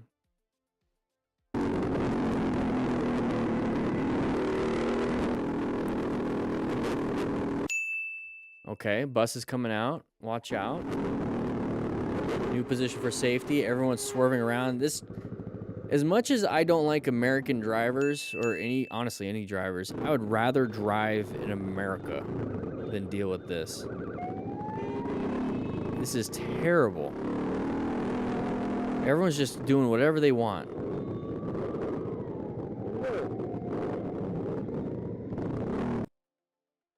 Well, thank you so much, Chaos Riders, for putting that video out. We're going to go ahead and watch 2 more videos on this live stream, so make sure you guys check it out. Hit that subscribe button. There's deals in the description if you want to check them out. 30% off of my store, 10% off if you want to get yourself a Cardo unit.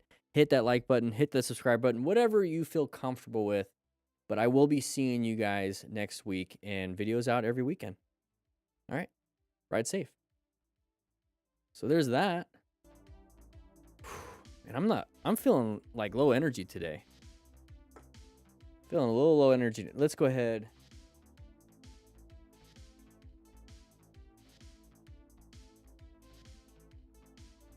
I knew I was feeling it.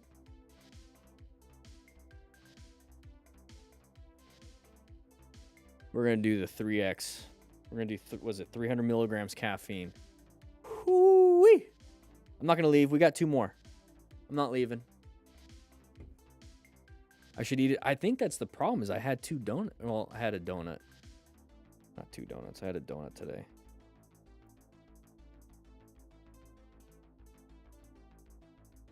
Yeah, my mind has been elsewhere this week. Honestly, like I was mentioning at the beginning of class, like how I was thinking about the academy stuff and the filming this weekend, and it just kind of like scrambled. Oh, let's not do that. Kind of like scrambled my brain when it came to, how old is this? 1 year ago. I know, like, I've been getting comments like, hey, you've been using the same stuff. It's like, I'm going back. Like, if you've been here for a long time, you'll probably see some of the same stuff. Or if you've seen a MotoStars video, you'll see the same stuff because I'm doing MotoStars video. But yeah, sleep. Just a lot, like my body's been exhausted. Maybe I'm just not getting good sleep. But yeah, I've been thinking about, oh, I'm good, C-Sizzle. Yeah, my mind has been like the academy is like so at the beginning of the year, I wanted to write a book. Like do a whole new book, include the drills, rescue, basically all the smart rider principles in the book. And I made all the pages, and I just started looking at it. I was like, I really need to put this in practice. So then I switched mindsets from making the book to making the academy, which trying to make the book made a syllabus so that the academy can go. So it's all good progress no matter what. And now I'm making the academy, and it's like it's once again being shifted again. So it's like it's really hard.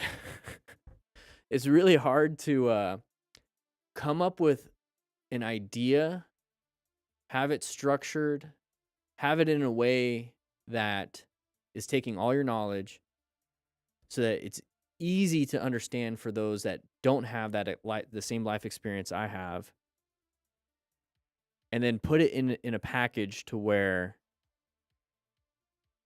the people that I care about the most, which is you guys, my community, the ones that just follow me because I just do what I do, which means that you guys like me for me. I like that.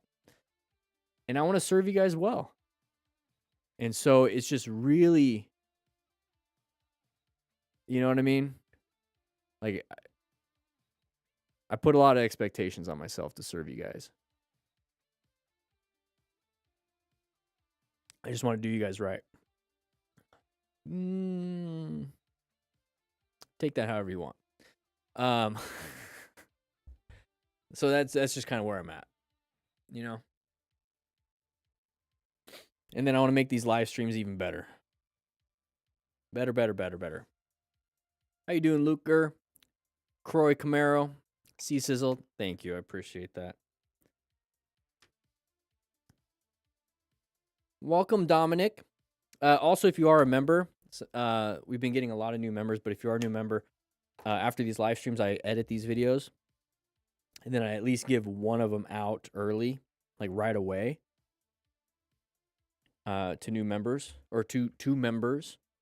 And so you guys get to see it, make comments and everything. It's really cool. Yeah, this is a long-term thing, Colin. How you doing, Dominic? That's fine. You're good. Just hit that like button. I know you already hit that join button. Appreciate it. I think I've been doing this for a long time.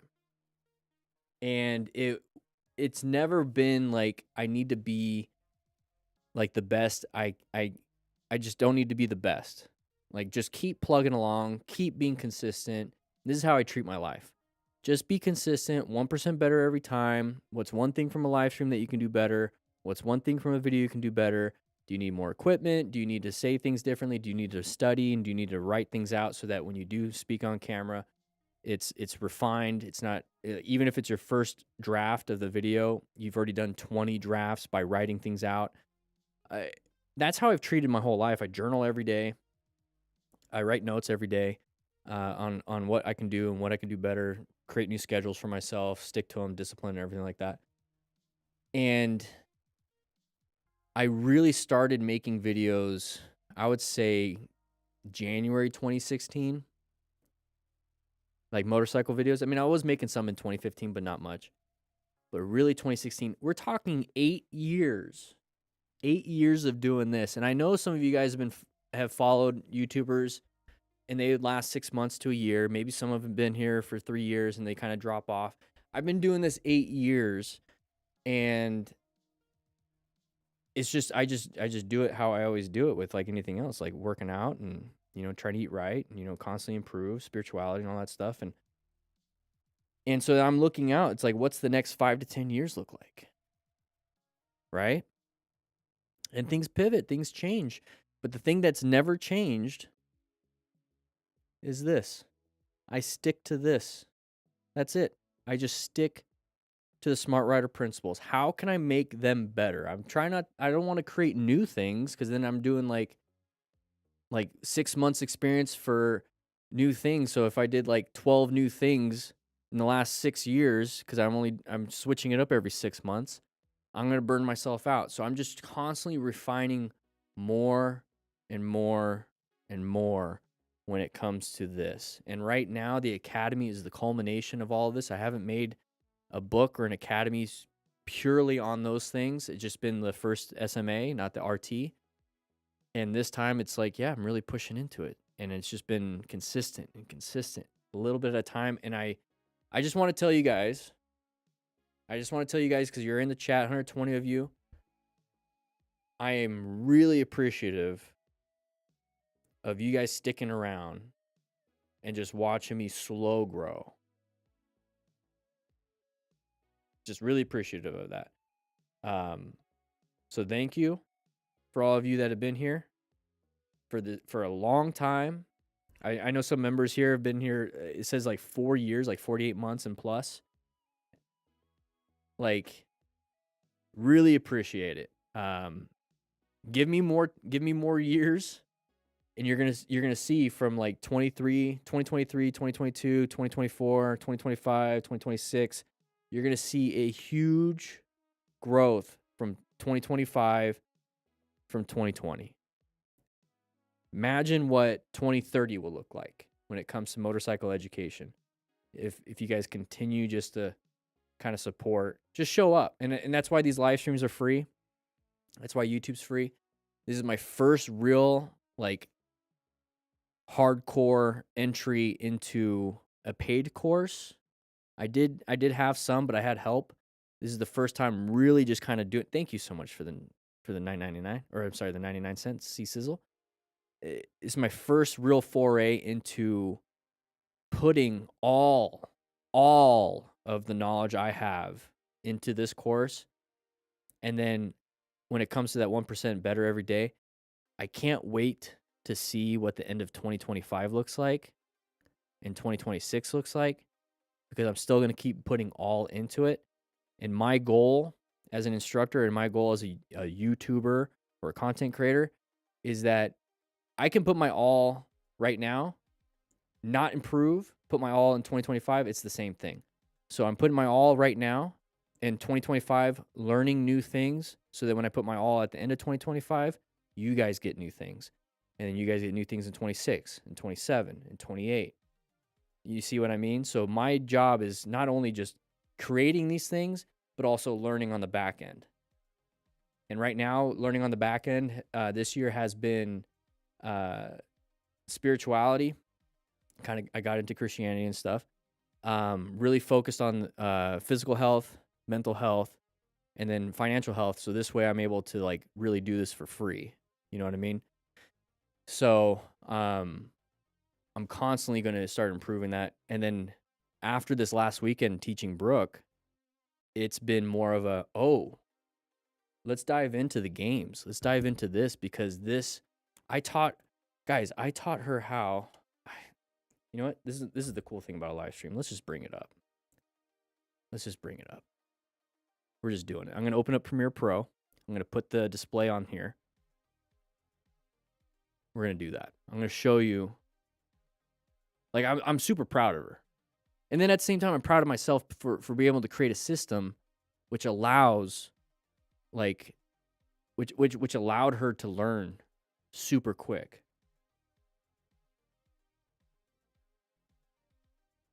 I'm getting text messages. One sec. I'm bringing it up. I don't know. Just like pretty grateful this morning.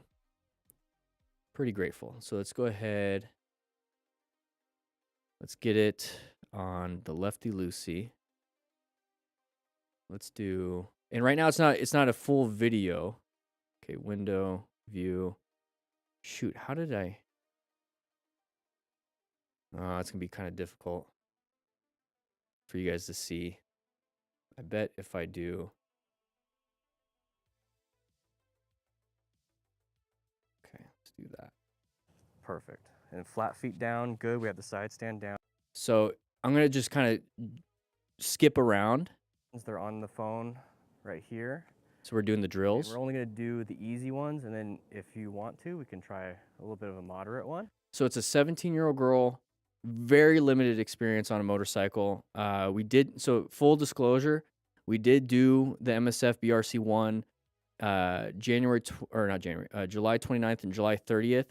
She passed. She has her card, but she has not been on a motorcycle after that. That was more of an experience of like sharing something with her, and it was fun. I really enjoyed that.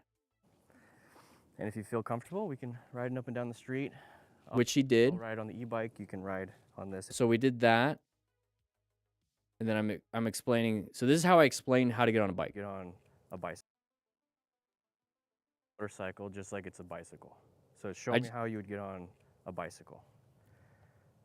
Perfect. So with the whole mentor and coaching thing is like when you go to the MSF, they teach you like, hey, swing your leg, do this. And like they're talking to you like a little kid, which is fine because that's kind of what they do. But I was like, I just want to see how you get on. And so I was like, just get on. And when I edit, it's going to be explained a little bit more. Feet down, good. We have the side stand down. You feel comfortable? Okay. So now that we're here. So my whole thing is point out the things that are done well. Point out the things that are done well, and then move on.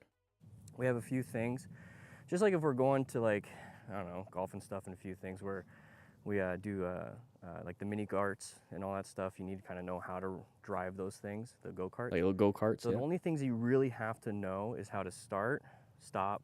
I'm not riding yet, so. Maybe in different orders, but still, that's how you do it. This right here is your go. It's a throttle, so it's a nice little easy twist. This is, like I said, a 500cc bike, so you're not having to give it a lot. So I'm explaining just like how to make the bike go. And then I want to get to this point over here. And I have like a bunch of cameras, and I'm explaining the rear brake, explaining that she can paddle walk if she wants, how to turn it on, we're in neutral. There's an engine shut-off, start, front brake, clutch. And I explain the clutch, and then go ahead and lean the bike over. So I tried something new. I explained the clutch as like in a shower, cold water, like hot water. You want warm water, so right in the middle. So it's kind of like the friction zone. Instead of saying, hey, 1, 2, 3, 4, 5, 3 is roughly the friction zone. It's like, hey, you want warm water. Get it to warm water. Not super cold, not super hot, warm. So I tried that. It seemed to work. And hold it. Now, right now we're on a hill, so if you feel like you're falling backwards, you can squeeze in that front brake. And we're going to do the side stand up. Okay. And we're just using gear that is recommended by the MSF: long pant, long shirt, helmet. We're talking on her Cardos. She has closed-toed shoes that are above the ankle, which are her boots, and she has gloves. So, I mean, that's all we did. And this is the first one. To get to here, to these cones. So find that warm water with that friction zone. And right now we're not going to give any throttle. We're just going to let the bike take us. Yeah, so like the warm water thing is like, and I'm gonna explain it in the video. I'm gonna edit more stuff, obviously, and I'm gonna put myself on there, and it's kind of like jumping in as the mentor and the coach, kind of like what I'm thinking at the time when I'm doing it. So what I'm thinking at the time right now, this is kind of what I would do. I'd be like in the corner, be like, so what I was thinking at the time is that you need to find something that's relatable to the person that you're talking to. So if the person has never driven a manual transmission car, you can't really say, hey, figure out clutch control and all that stuff.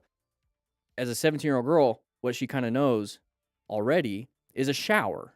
And so it's like hot, cold, warm. So like it's you modify how you speak to the student that you're speaking. You don't speak from your expertise. You speak and modify it so that the person that you're talking to understands the situation. And then you can go over technicalities and what the thing is and what the terms are, why it is, all that. But if you're just trying to teach somebody how to ride, or trying to teach somebody how to throw an axe, or trying to teach somebody how to tie a shoe, you talk to them in a way.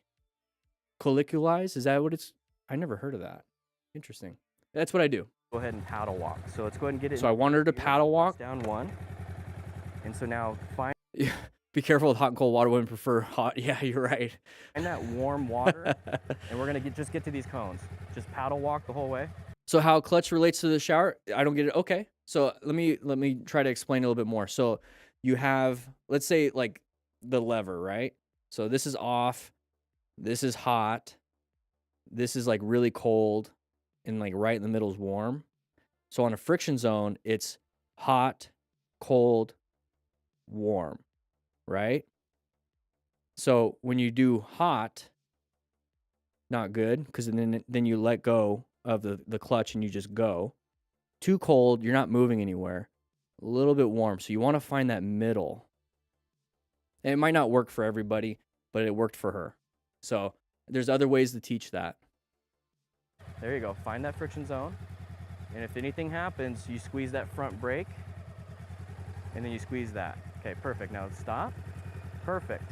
So we just started the timer. So right there, all we did was friction zone, paddle walking. It's gonna. So she's getting used to the friction zone. Anyways. We're gonna try to. So right here, what I was explaining. So on this drill, this is gonna be the lefty loosey. Is that now she's gonna have the friction zone paddle walk, but then turn the handlebars, right? Turn the handlebars. So now I'm teaching how to turn the handlebars while doing friction zone and throttle control, but not making it so difficult where she has to put her feet up, where she just has to paddle walk it. And we're gonna slowly get her feet up. Go to that corner. So what I want to teach here is friction zone and turning the handlebars. So just like a little bit, handlebars, just a little bit, chunking the experience. And get in that warm zone. Don't worry too much about that. If you get out of control. Yeah, there's probably a better analogy, but this one worked, and I use different ones all the time. You're gonna come towards me and just paddle walk and turn the handlebars. So right now she's having to turn the handlebars, getting used to that, seeing where the bike balance is while also doing friction zone. And then you're gonna stop right here. And now we're practicing braking. Okay. So we're doing multiple things instead of just saying, hey, brake. Okay, figured out the brake. Okay, throttle, figure out the throttle. Okay, figure out the clutch. Okay, figure out how to turn the handlebars. Instead of doing it all like separate, I did it all together. And this is where it's like, oh, people are smart. They can figure this out. We got some brakes. Now, so we keep doing it.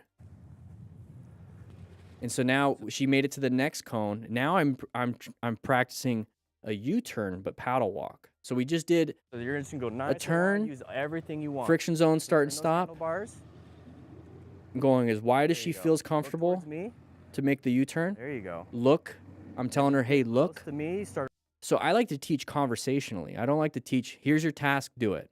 It's like, no, let's have a conversation. And I use certain terms like look, turn, friction zone, a little bit of throttle, paddle walk in a conversations, and I say it over and over and over again so that she just naturally gets it. Applying the brakes. See, applying the brakes, and then Perfect. stop at the cone. Okay, so we notice on the next part of the design, because we're right here. So we just kept doing this and doing this and doing this and doing this to the point, let's see. So we're gonna go into first gear. So teaching her gears, so every time we stopped right here and turned it around, again, I wanted her to get neutral, gear, so now she understands. Every single time. If you want to stop, go ahead and stop, but if you want to keep going, I'll keep going, okay? So now I'm teaching her a little bit about shifting, so down, finding neutral, and now at this point, since it's 13 minutes into the instruction, that now it's like when you feel comfortable, keep going, just keep going. So increasing challenge through this right here, while not making the challenge so hard and out of reach that you start to panic. You're gonna come over here, hey, from good paddle with the feet. So you're gonna go super wide. Congratulate. She's not having to stop. As much as you want. I want her to get comfortable. This next one is gonna be a little shorter. So you're go a little come through these two cones. So I'm like, use as much space as you want. She doesn't have to think about the design. I'm doing the design with her. This next one's gonna be tough, so go wide and use as much as you can. Like giving some tips. So go ahead and use all the space you need, because she's learning right now. When you get good at the game, go through these. You don't need this. And then go through the end. There it is. So she was doing that. So once again, I have multiple cameras, but if we go, let's do, I know we're going to get into the videos, but let's do the 2-pole run. So we're a couple designs into it. One right here. So from not doing much. And just look, there you go. Look at the turn, look at the turn, much better. Much smoother. Once you pass this one, turn left. And go around everything. So not riding going around everything, you could probably pick up for months a little bit. On a 250cc at the class, now on a 500cc. Look at her turns. And then you can go right through it at the end, and then do a U-turn to come back out. Very good. And then I have a timer for me. All right, 32 seconds. Let's see if we can get 29 seconds on this one. So giving her an extra challenge, since I've recognized that she can make the design, let's see if we can do some of that stuff. Arrows and chalks chalk with some arrows work really well. One thing I like to do, especially with young kids, is since they're not very fast, and if they're doing it on a bicycle, and you want to increase your cardio and have some fun, have them chase you. You memorize the pattern, you run it, and have them chase you. That way they're focused on you, because if you are on like in the next turn, their head is looking towards you already and they're automatically doing it. And then if they want to know the designs themselves, they can start learning the designs. But yeah, have them chase you. That's what I used to do with the kids. And it takes out so much of their concentration on like how to figure out how to do this versus now we're just doing it. Yeah. So she's already doing U-turns in the middle of the road. So we're doing it on a street.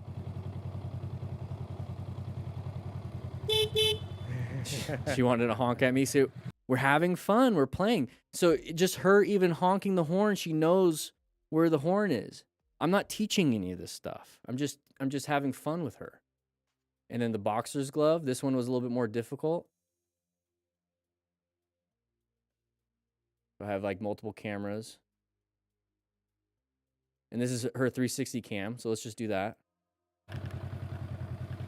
Oh, right now it's 4K, so it's not going to be able to, I have to render it out. That's fine. So this one's a little bit more difficult. We're going to get back into the crashes and close calls, but I'm having. I didn't teach her how to rev bomb. Nice and wide. So the boxer's glove, this one's a tough one. And I purposely added this one in. So that first initial turn is around one cone, and it's pretty difficult. We didn't do that one. I showed her all the other ones. She's like, no. And that's fine. So with this, the first initial one, you have to do it nice and wide, but then the rest, is a lot of fun. I don't know. I'm sharing with you guys what I did this Saturday. It was great. So this one, she had to turn in sharp and put the foot down. Oh, I'm in the way. She had to put the foot down. That's fine. You're good. You're good. And you're going to see one thing. She accidentally whiskey throttles it. But she did a great job handling it, straighten the handlebars and applying. Right through here. Let's see if she does it here. I think it might be on this one or the next one. So I'm getting out of the way. Yeah, it was on the next one. And then that one cone you're going to cut through. And then exit So out. she's practicing friction zone, throttle control, and we're just in first gear. It's a 500cc bike. So 29 seconds on that one. 28 seconds on this one. Look at that turn. So she's cutting them even shorter. She's maintaining the turn. She's getting through. It's a Honda Rebel, yeah. So then I'm keeping track of the time just to give her some motivation. You beat the last time So she was originally like 35 seconds. Now she's at 25. by 3 seconds. Now you're down to 25. Exactly, escape the illusion. But I'm not teaching like you need to be faster. It's more of like just 1% better, 1% better. And then she gets more confidence and then and it becomes easy. I want to see, so I think this is the last. Look at that, easy. So you saw that first turn where she put her foot down? Look at this. This first part you got to do a little slow. The first turn she put her foot down. Now watch this. There you go. Made it. Now it's a big wide arc. You can give it some So speed. you give that, All you're the doing way great. You congratulate the skill set that's being developed. Look how much easier that is. Handlebar turn, give it a little speed. Very good. So teaching her a little bit about acceleration. 22 seconds 22 seconds. on that one. I think I throw in a Go ahead, challenge do right your here. Turn and come over here.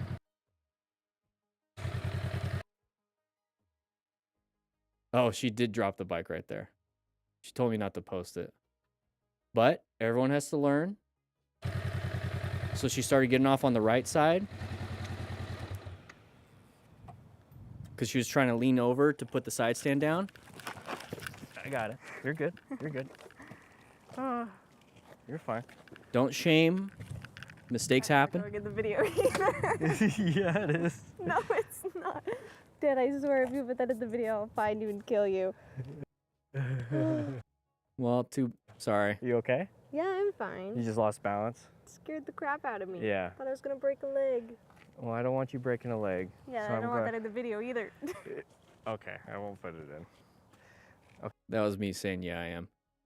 All right, so then we talked about it afterwards. She explained. So every single one of these drills, she explains like what she went through. She did really well. And I think, and then she felt comfortable. She's riding on the road. Very good. And the cool thing is about the e-bike, mine can get up to 32 miles an hour, which is more than what you need in a residential neighborhood. And so I can ride 25 miles an hour in the residential neighborhood. She can do 20, 25. And so it allows me to ride easy with her, especially I only have one motorcycle she can use or that I could bring. And so I can bring the e-bike and do this so I can ride with her in a neighborhood. So you don't have any traffic this way. You're going to turn right. So that turn that she was doing in the drills made that part easier. You can give We watched somebody just power through and accelerate, like I was talking about. She did a nice, easy turn. Friction zone and a little bit of throttle. And if it feels too powerful, you can give it more clutch. Okay. So she's learning friction zone throttle control. You're doing I have her mic'd up too. So we're only going like 20, if that. So we're going to slow it down. We're going to make a right-handed turn. So I tell her ahead of time. Don't worry about the gravel too much. There you go. It's just now dirt. Make that turn. Very good. Now you have to accelerate. So she does If it. you feel like you're going too slow, you can shift back to first. It's up to you. She decided to shift in a second on her own. So we're going to use the whole because she knew how to do that. So we're going to use the whole road. She's doing a U-turn. There you go. Look through the Now, turn. trust me, I was a little concerned. It's like, oh, Hopefully cars don't distract her, you know what I mean? But I have to trust, good. right? So then I go out into the area to make sure and double check so she's not, you know, concerned about traffic.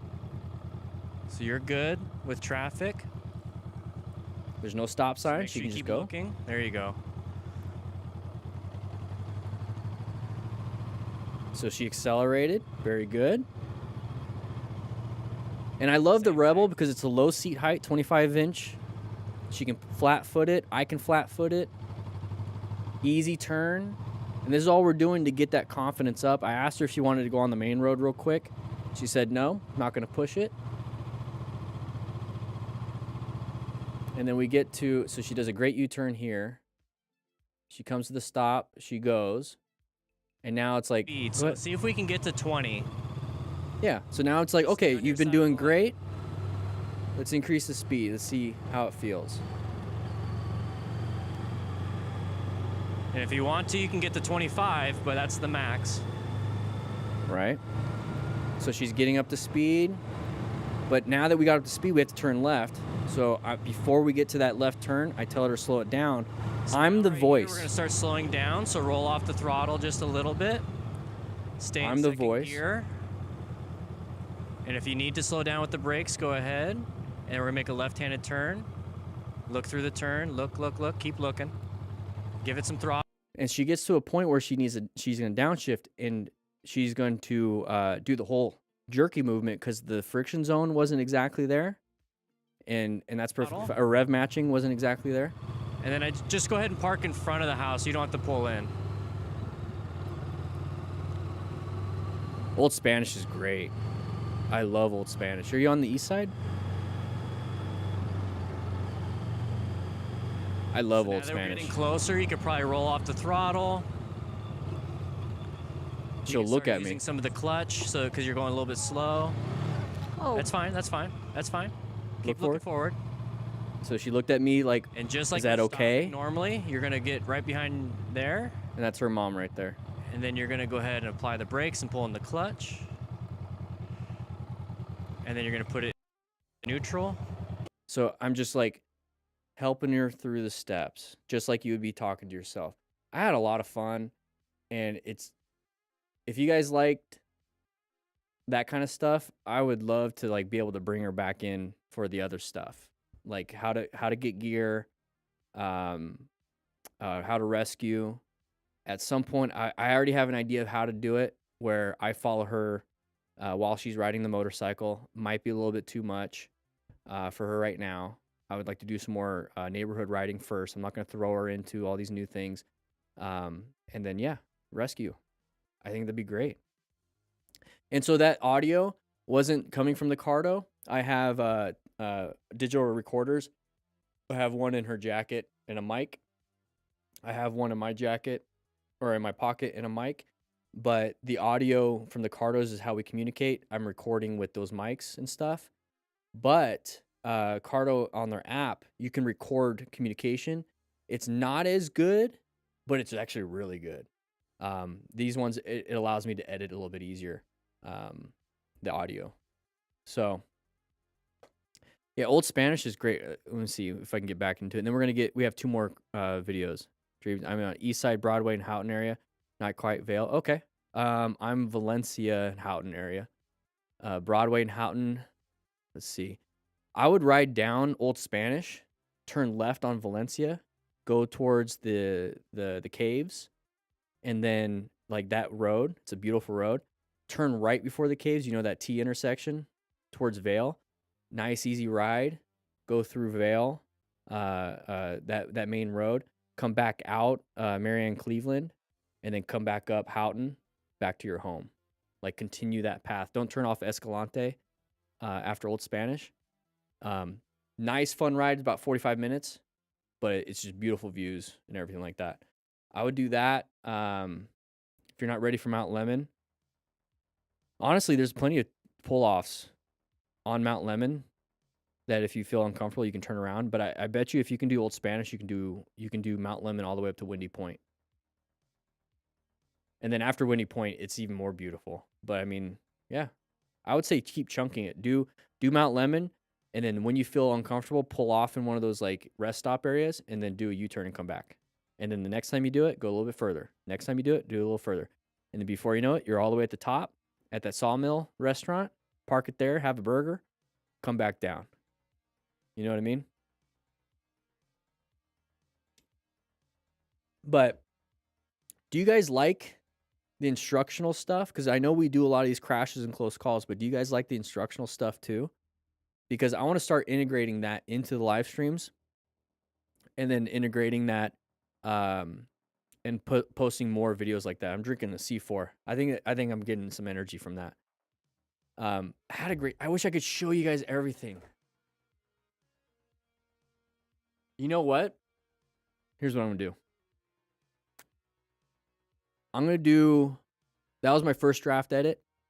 Got everything synced up. Once I'm gonna edit to where it does jump from camera to camera so you can get the best views. That's how I'm gonna do things. I will export that out and I'll put them up for members only. And then the third and fourth and fifth edit where I add more context, more like words and like what I'm thinking, what I'm doing, and why, that will go for the Academy. So my goal would be to get that out to you guys, and maybe you guys give me some feedback. Members only, and then once that's done on the Academy and everything like that, at some point I'll post that for everybody, but that might not be till like third quarter 2025 when I'm doing the next Academy. But I would love to, and if you guys can write it in the chat, this way I can screenshot. Write in the chat. It's like, I want to see more Brooke or something like that. You know, she doesn't know that I'm saying that, and I'll send her a picture, and then she'll be like, yeah, I want to do more. You know what I mean? Let's give her some motivation to do more, because she had a good time. I was able to have some fun doing that. Yeah. So write in the chat. It's like, yeah, I want to see more Brooke riding or whatever. And I'm gonna send her a picture. So once the chat kind of fills up with that, because she did great, and I had a lot of fun teaching, and I'm dating her mom. We were boyfriend and girlfriend for a while. We kind of talked a little bit about that we broke up and everything, but I'm still involved in everything. And so it was a very much like a father-daughter moment, and I loved it. When is she getting a bike? I know, I'm trying to get her excited to get a bike, and at some point I might just buy a used Rebel 300. You know what I mean? Okay, perfect. Keep going with in the chat, because I'm getting the...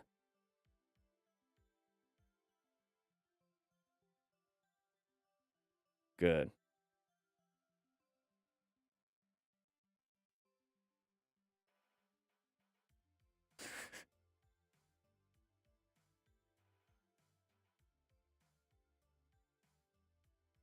Perfect. Thank you, guys.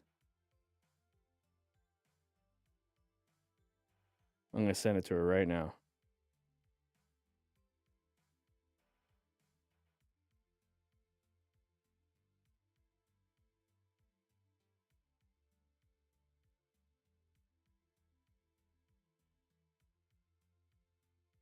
Thanks, guys. I love the positivity. I got to go. You're welcome, Dakota. We're going to, you know, I really have to power through these next two. We spent a little time on that. We're already 2 hours. Typically, it's a 2-hour live stream.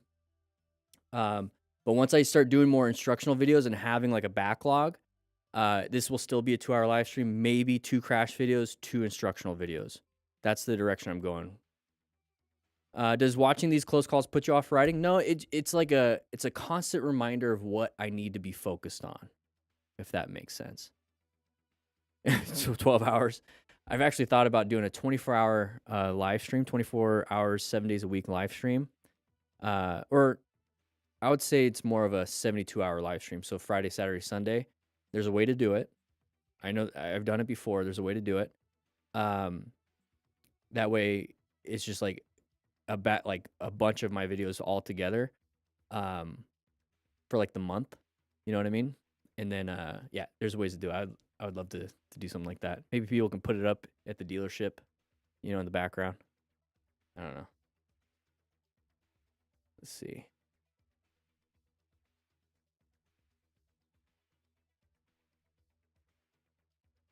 Love the teaching stuff, but I got to bounce. See you later, Zach Sharp. Thank you guys for being here and watching that. That is like the rough draft of what this weekend was, and it was great. It was great. All right, guys, we're gonna jump into this one. I gotta get this editing, get it out because I have a massage later today, and I have to pack some stuff. With that said, she put "I'm famous" in all caps. You guys are nice. You guys are kind. All right, here we go. 3, 2, 1. All right, everybody, we're going to be watching this MotoStars video, trying to utilize the plan method for all these situations. The goal is to not have crashes and close calls, so we're going to learn from the mistakes and the successes of all these riders. So let's see what happens. It's filmed with a potato. Are we on? We are not on 1080p. Let's do that. There we go. So we are coming up here. We moved to a new position. We have the side of the vehicle. Good idea would have been a different position for safety, but that was still plenty of space. But once you see that side of the vehicle, it's pretty scary. So we're going to talk about plan method, right? So position for safety, good escape paths, good space cushions, and good line of sight. Locating hazard situations, this car coming out definitely is. Is it a relevant threat? We're assessing it right now, which puts you in that mindset of, kind of weird. And then we're going to navigate that active threat and navigate it by moving into a new position for safety. So if we see something like this, we're in this lane position right here, what we can do is just kind of switch over into the far left of our lane. Or if we feel more comfortable, we can switch over to the far left lane and do that. This way we have a good space cushion from that vehicle, and we're already going to preemptively swerve. That's kind of the goal here. So instead of staying in that lane position, you see how close we are? If we just moved over just a little bit more, it wouldn't have been as scary. If we moved over even a little bit more than that, it would have been even less scarier than that. So that's a good goal. So just go ahead and move over more, especially if you have the room. Second time going down. Uh-oh. Oh, thought he was going straight. So he did what he had to do. Hey, Hobo Swaggins, welcome to the crew. Did what he had to do, started applying the brakes, thought he was going to go straight. And this is why we talk to each other on our Cardo Pack Talk Edges or the new Pro. Link in description for 10% off if you really want to get one. Communicate with each other, okay? Miscommunication causes problems in relationships. Miscommunication can cause problems when you're riding a motorcycle. This is why clear, direct communication is important. That's why I use a Cardo. All right, person going a little wide, maybe went a little too fast in the corner, especially with all that extra weight. Think about that, though. If you have a little extra weight on your motorcycle, you might be going wide on these turns because you're going a little too fast for the extra weight. What would be the extra weight? A passenger. So slow it down before the corners even more if you have a passenger. It's a good little lesson right here with that. But good job also with this ride. Let's go ahead and watch it from the beginning. We're on the far right because we have to leave room for this person. Blind corner. Uh-oh, see that? Start applying the brakes. Very good. Very good. Slow it down. Move off to a new position for safety off to the right because that is our escape path right here. We don't want to go in the gravel unless we have to because we want to use asphalt, which has traction for our tires. Our tires are designed for that. Not necessarily for gravel unless you have a dirt bike and you have fun fishtailing it. So we found ourselves a brand new position for safety. Remember plan method here. We located this hazardous situation. We assess if it's a relevant threat. Yes, it is. It's in our lane. We're going to navigate ourselves into a new position for safety, utilizing what's ever left of this asphalt in this escape path. They're turning this way. You're going this way. This happens in a split second. So good job on this rider. Slowed it down, and we're going to move on with our day. Handled it real well. Yo, we made it. Left hand, where is it at? I think I'm a pro driver. After that one. Okay. Oh, we're slowing down. What gear are we in? We're in first gear. Okay, can't really use friction zone. What do you think is going to happen, everybody? Write in the chat. Write it in the comments. 3, 2, we got to make a U-turn, right? 1, what do you got to do when it comes to that? That's why you practice your Smart Rider drills. Okay, you got to practice these drills in a parking lot. You have to use some friction zone. 30% off until January 4th, by the way, for anything in the shop. Oh, started chugging it, and we dumped the bike. Drop the drink, not the bike, everybody. A little more expensive to fix the bike. That's why I don't mind you guys having cup holders. You just put the drink in the cup holder and have your hands on the primary controls. All right, having some fun, sun in our eyes, right? Oh. hard to understand the driver's behavior, but quickly it all becomes quite clear. Gotta check your pants after that one. You come by to say sorry? Okay, ma'am. I'm sorry. It's okay. It's okay. Oh, I love her. The sun got in your eye or something? See, yeah, I didn't. Yeah. What I saw was the top of your helmet. I gotcha. Step on it fast. Okay. She took full accountability. You cannot fault her. I mean, obviously, if you crashed, it would suck, but I love it when people take accountability. All right. Go your way. It's okay. It's all right, ma'am. I want it to come back to you. She learned her lesson immediately because she took accountability. So she just said, he's like, maybe sun in the eyes. I said that at the beginning. So she looked right. She looked left. She said she saw the top of the head. This is why I wear a white helmet, because your head, white, easy to recognize. High vis is even better, but I like the white helmet. Good job with the brakes. So this is really good progressive braking. It's going to be hard to swerve left. She's already going in that path. You could move to a new position off to the right because that gap's going to start opening, which I think we see here. But buy yourself some time. Apply that progressive brake pressure to allow them to go. And then at the last second, if you can, swerve right. Don't slam the brakes and swerve. Just go ahead and release a little bit of the brakes and really put it into that swerve. So did the best he possibly can. Pulled over to check his pants. And then she comes over, takes full accountability. I mean, you can't get better than that, right? Everyone's learning a lesson here. We get to learn a lesson. I'm glad this biker or this rider did not go nuts and escalate the situation. Love her. Good job. She's going to learn. She's going to have a story to tell everyone. Be like, a motorcyclist almost T-boned me. And this is what... And she has the accountability. So she's going to be like, yeah, this is what happened. And so she's going to teach her kids and whoever she's talking to, look for motorcyclists, guys. So that's the progress I wish. I wish more people had that mindset. So right here we have a crest of the hill. I think of it as like a vertical turn, right? So it's a vertical blind turn versus a left or right-handed turn with a mountain in the way. So you have a line of sight problem. So when I see something like this, I do notice that it is turning left. I also follow the power lines. If the power lines are turning left, that means that usually the road will turn left too. Still want to slow it down. My line of sight is broken by this road. So I'm going to slow it down until I see what's on the other side and then go, because the turn could just be sharp. Let's see what happens here. Okay, very good. Coming up over hills and stuff, and the front end gets super loose, and your grip just like amplified. I think he was trying to do that to show. So he's trying to teach, right? Try to show. You don't have to do that. Because now we're in this situation, okay? Now we're in this situation.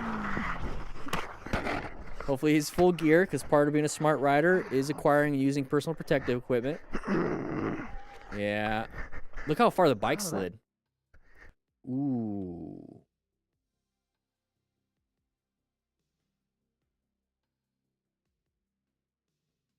That's why I always look for good stitching. And good stitching would be double stitched, because it doesn't matter how well the leather is. Damn, look at that arm. How well the leather is. If it's not double stitched or reinforced stitched, the seams will rip and your fingers will go through, and then it's not protected. So whenever I look for gloves, I look for double stitching. I don't know if those are motorcycle gloves. You see how the abrasion on the fatty part of your hand, you could rip that up on a small crash like that. Hope I'm not broken. I hope you're not either. The fact that he's able to run, his brain's working, his lungs are working, his heart is working, his musculoskeletal system and his legs at least are working. Might be. I gave myself a speed wobble. Yeah.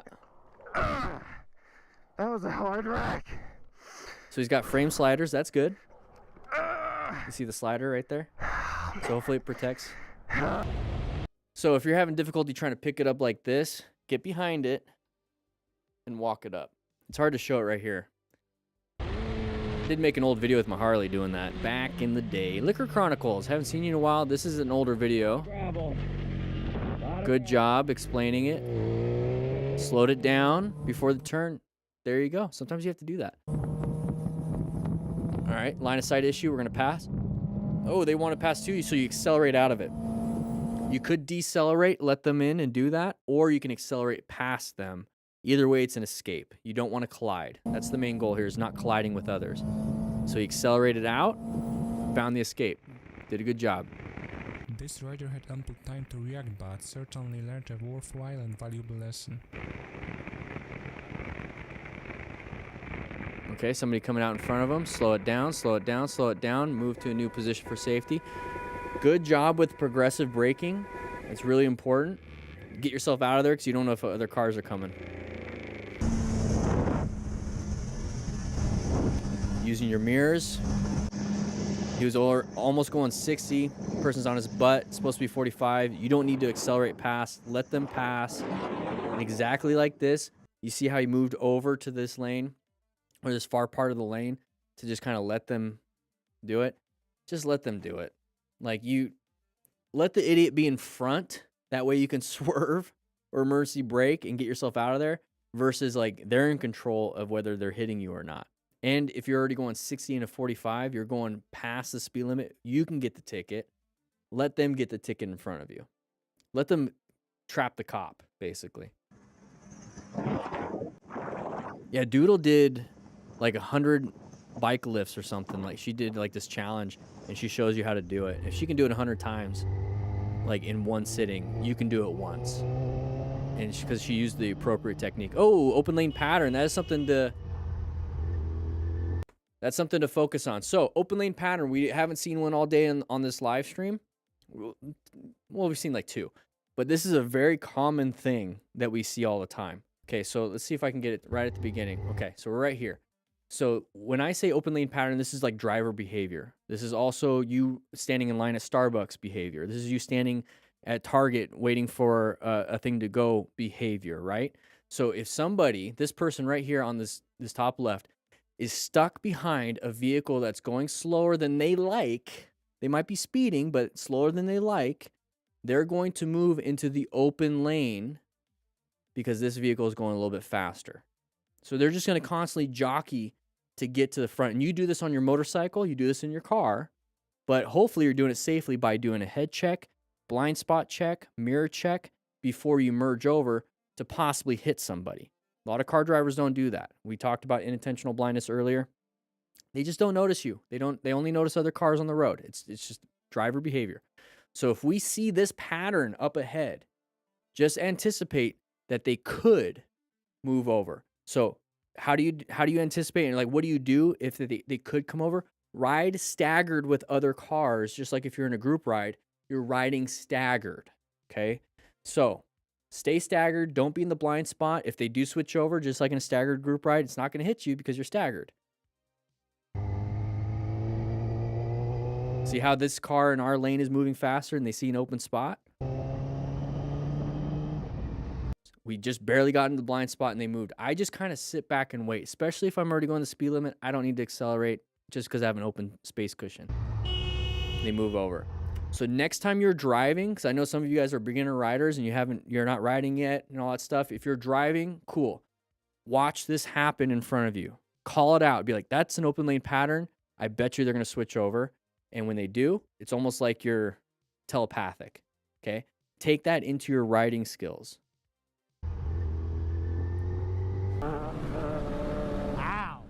Mortal Kombat. All right. The misunderstanding ended in a rather costly fall for one of the So that was a genital hit. So are we gonna have an open book fracture type thing? No. Oh, his lower back. See how he's guarding his lower back? I mean, Pizza Hut is worth it. At least back in my day, Pizza Hut was worth it. All the arcade games. No idea. So he's not getting up. This isn't good. I think he braked into him. Remain calm, sure on safety. Hopefully it's just pain and not broken. His lumbar spine, no slip disc and all that stuff.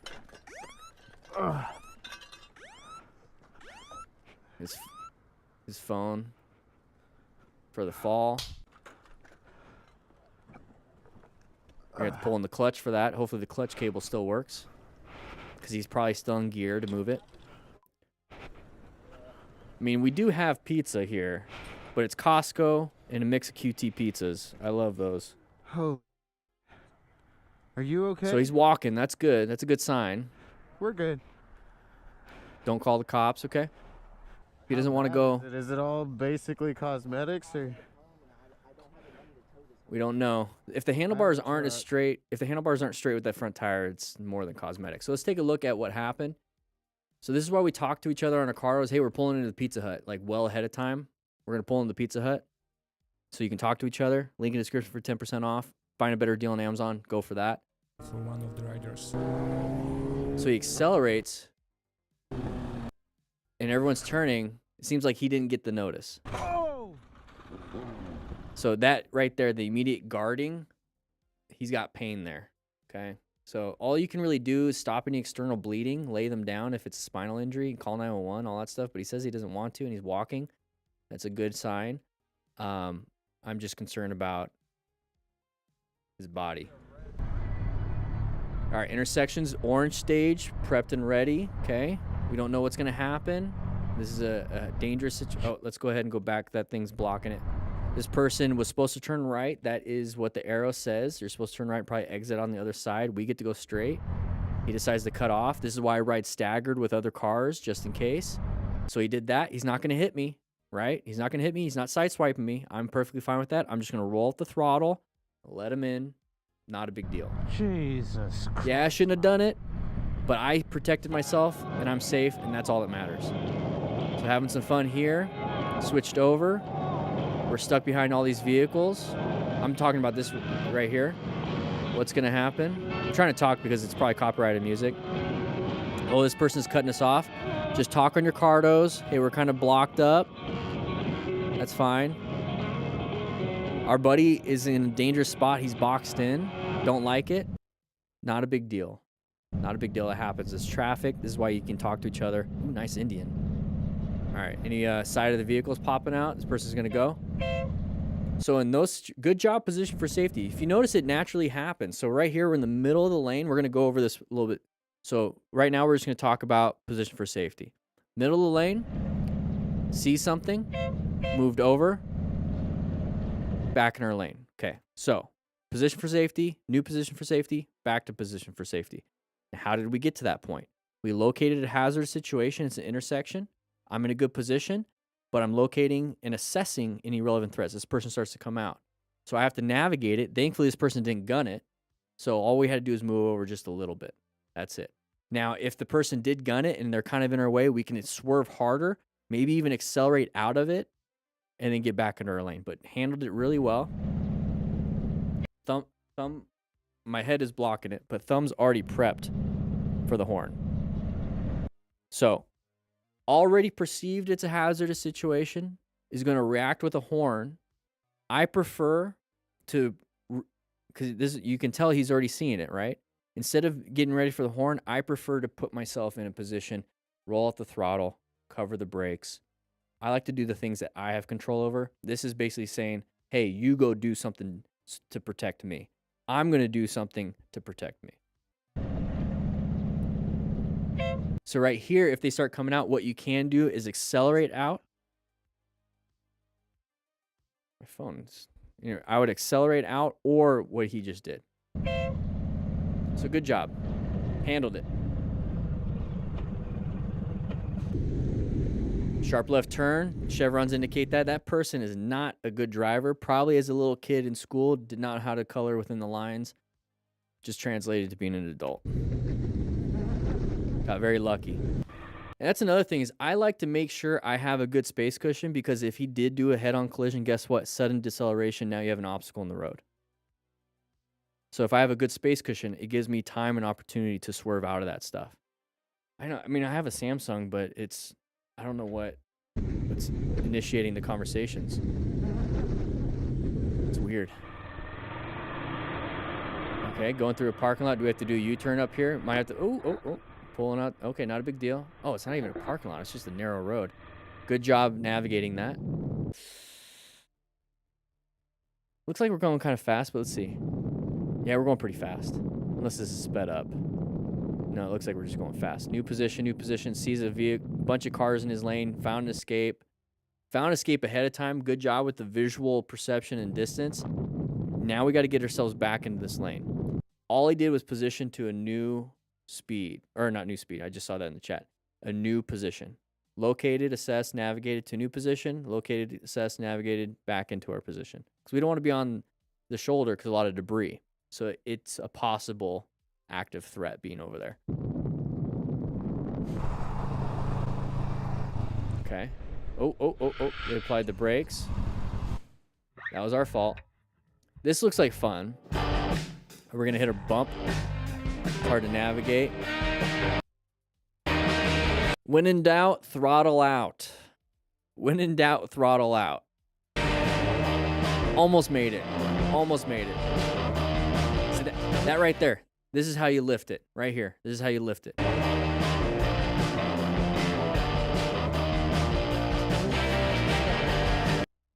Grab the sides, squat it up, and walk back.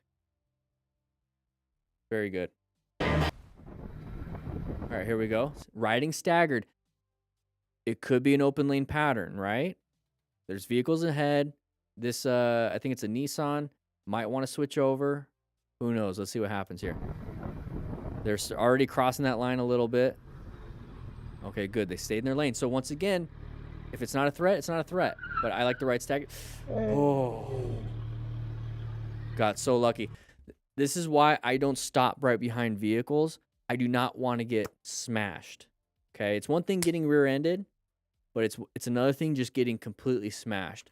So when I'm coming up to here and I see this, I don't want to be right here. No. Don't do that. Don't do that. Don't be right there. Be off to the sides. I would pick this side because they're kind of close here, but you can also pick this side if you really wanted to. Because at the end of the day, you could lane filter as an escape. And at the end of the day, you could go around this vehicle if there's no traffic and escape. Do not be right behind the vehicle. Don't do that. You're trusting that somebody else will stop. I'd rather have my leg clipped or the side of my bike clipped versus the very back of it and just being smashed. If I had to get hit, that's how I'd want to get hit. Oof.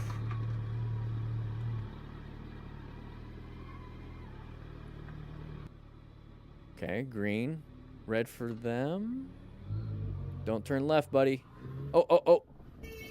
They decided they wanted to go straight. Let them in. Not a big deal. Don't like it, but it's better than getting hit. I don't want to be side by side. We're boxed in right now. We put ourselves in this position so we can say hi to them. They don't really care. Just maintain your space cushions. Maintain your situations so you're not having to deal with this. All right, having some fun, 110 kilometers an hour. Oh, we got a big bus, find a new position for safety. We slowed it down half our speed. We found an escape path. We're off to the far right as best as we can. Got very lucky. Got very lucky. But we had to slow down, right? So we slowed down. We're still in 5th gear, so you're going to have to downshift and do some rev matching to get yourself back up. There you go. So he's downshifting. Now we're in 3rd gear. Very good. All right. Coming up to here.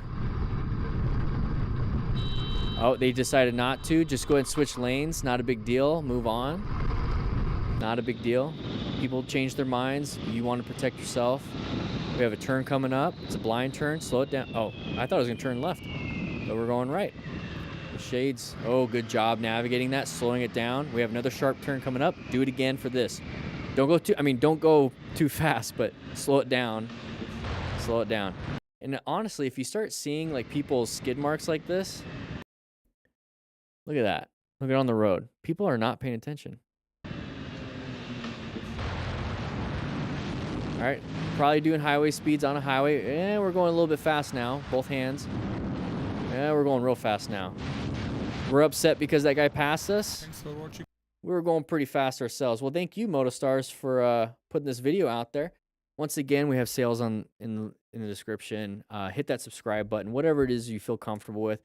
The goal is we're trying to figure out how to prevent these incidents for ourselves. Okay, guys?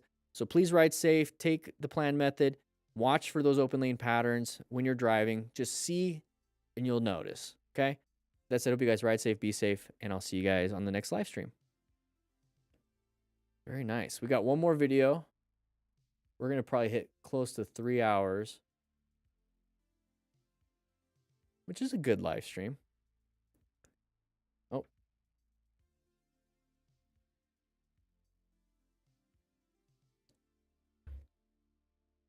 She says she wants to do more videos. Yeah, I got to like still go home and eat. And then I got to edit these. I have 7 packages to deliver or take to the post office, and then eat, and then make it to a massage at 6. So it is 1:23 right now. So we're going to jump into this one. We're going to go right into it, and I'm going to edit, and then YouTube members will get at least one of these videos early. Don't worry about eating. Not doing carnivore. I'm slowly adding carbs back in. Still dropping weight. But now I'm starting to jog and run more, so I kind of need some of those carbs. I was just rucking and doing hikes. Felt great on carnivore, though. It was a lot easier. But, man, I love mashed potatoes. Woo-wee. All right, guys, we're going to jump into this one. So 3, 2, 1. What is up, everybody? We're gonna be watching some crashes and close calls, utilizing the plan method so that we don't have these ourselves. We're just gonna explain some of these things. Today I have a really intense video for you. It's really worth learning from the mistakes of other riders, and I hope this episode will be a good lesson. So, we're gonna have a good lesson. Ride safe. Ride safe. Oh. Are we gonna dump the bike? We held it up. So we weren't truly paying attention. Today I have a really intense video for you. We almost fell right there.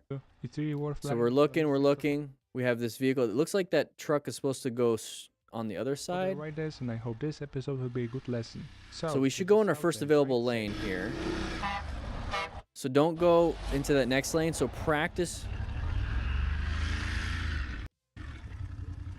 YouTube's acting a little funny. So practice your skills. Right now, there's a 30% off sale on my shop where you can practice your Smart Rider drills. And you can practice all that stuff. So friction zone, throttle control, lots of different drills. You only need a small area, 10 cones, which we actually got some cones coming in pretty soon. Or just 5 tennis balls cut in half, you have 10 cones. So practice that so that you don't get on this area and freak out. You can make those sharper turns. All right, we have a close call right here. Let's see what happens. We have a side of the vehicle popping out. We're going to go ahead and do a nice emergency swerve. Good job. So now we can talk about the plan method a little bit here. So right now we're in a decent position for safety. I'd like to be in the middle, but this is fine. Nobody's in front of us. We have blind corner basically because of the hedges. This is like an urban, residential, whatever area. I don't know exactly where this is at. So you're going to have cross traffic here and there. So we're locating these hazardous situations. And a hazardous situation is intersections. A lot of people pull out in front of us. So we have to assess any relevant threats. And then once that relevant threat, which is this vehicle pulling out, it becomes an active one. And so when it becomes an active one, we have to do something. We're on red alert, action time. Emergency swerve, emergency braking, emergency acceleration. Those are really good tools that you can have in your tool belt. So you can use either one of them or some of them. So it's Germany. Oh, very nice. And so we're getting up to here. Okay. Did YouTube freeze? There we go. So get up to here. We see this. We're going to go ahead and do an emergency swerve left to put ourselves in a brand new position for safety, which is not hitting anything. So we're in this lane now. But now, when it comes to position for safety, we're in oncoming traffic lane. Okay, we have to get ourselves back into our lane. So we are in a hazardous situation. It is an active threat. No cars are coming, but still, I don't want to be here. So we have to put ourselves back into this new position over here. So very good. So what happened? I don't know. Let's find out. So we're going through the corner. Probably road surface hazard? Yep. Probably road surface hazard. It looks like a little bit of gravel. Maybe applied a little bit of brake at the same time. We lost traction. We dumped the bike. But as a smart rider, we are acquiring and using personal protective equipment just in case something like this happens. So I saw a bunch of road debris. or is that the crack in the road? So we probably hit a crack in the road, probably had some issues, it messed up our traction. There could be dirt and gravel inside that little nasty area right there, and then we dumped the bike. So try to avoid that. Try to go into the areas that don't look like that. Oof. Big group ride. I have no idea if this is a copyrighted song, so we're going to mute that. Big mob ride. People are just going to do a bunch of different things. Egos start getting in the way, and then people start crashing. So part of rescuing other people is to make sure we stop any major bleeds and ensure our own safety and remain calm. So his shoe fell off. Not good. No helmet, or there was one, but he took it off. Okay. Hopefully no major injuries. He's not getting up very quickly. That's not good.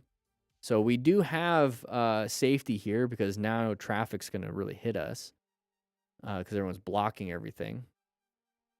My only concern is that they're going to be okay. A little scooter bro. He's limping. So let's get the bike off the road and then get him off the road and then double check if any bleeds so we can maybe patch him up a little bit and he can be on his way. So we're coming up to here. Good space cushion. Safe distance from the cars ahead, and in a landing situation, there's plenty of time to notice. I like this space cushion right here. This is good. The danger and react appropriately. Oh, road debris. Move out at new position. Okay. So this, it's going nuts right here. I was trying to pause it, but YouTube's acting kind of weird. So we're coming up to here. Road debris. So we're in a position for safety. We're going to see what happens here. Position for safety. We locate a hazard, assess, navigate. Now we have to swerve out of the way, right?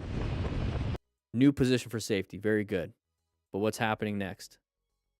Okay, I hit the space bar. Let's go ahead and go. There we go. Oh, a lot more stuff. It's a ladder. Now we have to do it again. So once again, it's constantly moving. Oh, now we got this. Oh, crap. We're going to watch it after this. Don't worry about it. We'll do full mode. Oh, crap. What do we have here? Mercy braking. Hey, we found a gap. We're going to go. Okay, YouTube is acting weird, so we're at 202. Let's go ahead and refresh. You guys are watching this live. I always replay the... I always tell myself what timestamp. Okay, we'll just watch it full. So good job.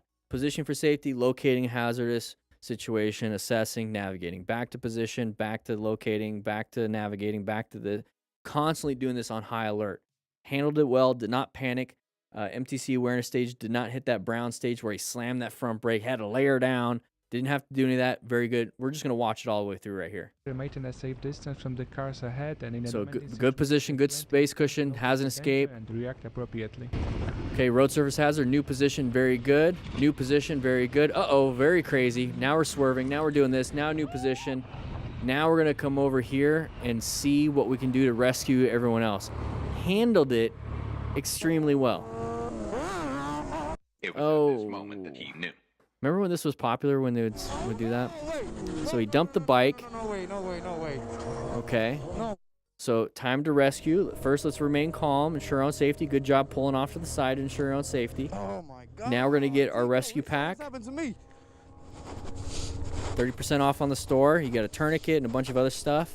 Or you can build your own. I'm not worried about his bike. I'm worried about him. But that's just me. I think a lot of this is that it's like, let's get out of here type of a feel. And I don't really care because I'm not doing crazy dumb stuff that will get me in trouble. I was going like 20. All right, you're good. I'm fine. I'm totally fine. More like 40. All right, side of the vehicle. Okay, slow it down. Not a big deal. So we slowed it down and let them out. Okay, we're going. It looks like we're going fast, but not really. We're only going 50. Yeah, road surface hazard will do it to you. So try to avoid the patchwork on a road.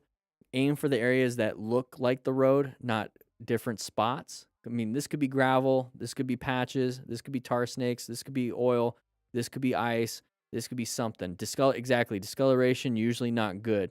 So find the area of the road that looks like a normal road, which means you're going to have to slow it down so you can navigate through that stuff. So I consider this a relevant threat. Thankfully, the bike stabilized itself. Going home after cruising around downtown late at night, and then some guy pulls up acting all crazy. Previous footage sped up to 12x to show it was unprovoked, and the guy is just crazy, probably drunk. Okay, here we go. Oh, geez, we're going really fast. Okay, drunk people, let them go. If they hit a car, that still sucks, but the car at least has airbags, seatbelts, and all that stuff. If we get hit, we are screwed. Okay, it's green light. I would just maintain this. Exactly. Just maintain this. He's turning right, supposedly. Either accelerate past or stay behind. Don't be side by side. What? Like, I don't like people enough to be able to talk to them. What did I do? What? There's no reason to do that. What did I do? What did I do? Even talking to people like this escalates it because they just don't want anybody to talk to them back. They just want to yell at people. So, yeah, just let them go up front. Leave them alone. And if you're like keep getting into red lights like this, just pull into a parking lot for like 3 minutes. Listen to one song and then move on. I just don't like people. A completely unexpected situation. Open lane, maybe? For no reason, completely ignore the red light, passing the radar by almost few inches. Accelerate. At that point, you accelerate out. Because stopping is not going to be good. And they're honking the horn at us. It's like, dude, you had a red light. It's green for me. You can see it. This person saw it probably. Decided to stop. That person almost got T-boned like 5 different ways. Very lucky on the motorcycle rider. Sorry. Oh, we already on the ground. Okay. Two bikes on the ground. Us and the other guy. Everyone's chill. Maybe we were supposed to be turning left and somebody went straight. Well, they pick a shout. Oh, it looks like we were coming from the other direction. Yeah, we're coming from the other direction. Crashed and we slid to this point. Okay. Close call in DC as politicians. Security detail runs the red light in front of us. That's... Even as a firefighter, we couldn't do that. You're not supposed to. They feel like they have all the power in the world. Oh, side of the pedestrian. Good job moving over. Didn't even look both ways. Handled it. New position for safety. Located that hazard. All right, good job staying staggered. It's worth avoiding the blind spots. The driver in this situation is it a Prius? Yes, it is. He noticed the rider in time. Okay, this is why I don't like being in blind spots. Don't like being in blind spots. Either I'm in front or behind. Ride staggered with other cars on the road just like it's a group ride. Keep your eyes in front of you. Okay. Can't see much, a little bit foggy, not a big deal. Oh. Stop looking side to side. You're traveling on the road. Was white staged just a little bit zoned out. This is why we want to zone in. Okay, a lot of people talk about, hey, I ride motorcycles so I can zone out for my problems. No. What you're really doing is you're zoning into your ride. You're grounding yourself to the ride. You're thinking about riding a motorcycle, which pushes out all the other nonsense in your life. Don't think of it as like, I'm just zoning out. It's like, do that on the couch at home by yourself. Zone into the ride. Pay attention to the ride. You're good to go. Oh, man. Got very close. Okay, that was a little bit scary. I'm so focused on the almost started the guardrail. Oh. Got really lucky. All right, having some fun. Not a big deal. What are we going to have here? Lose some oh, geez. Woo! People cutting corners. It happens. Good job navigating that. Man. That would have been very painful. Very painful. All right, having some fun here. Uh-oh, somebody's down. So when I talk about after a crash, have somebody like go like where oncoming traffic is and tell people slow down, at least like stand there, because then it's showing like, this is weird. Maybe I should slow down as a car driver because look what's happening ahead. Ooh, that doesn't look good. So they lost control somehow. Hopefully didn't hit any bikers, but everyone's stopping to help out. Very good. And we're going to move on. Oh, we're going a little fast here. Okay. nighttime riding, hazardous situation, especially roundabouts. Oh. You might have had to accelerate out of that or let them in, but it's good to know. Just be careful around intersections. It looks like it was aisle, man. Having some fun here on grass. Hopefully no hidden bumps or whatever they hit. Okay, water.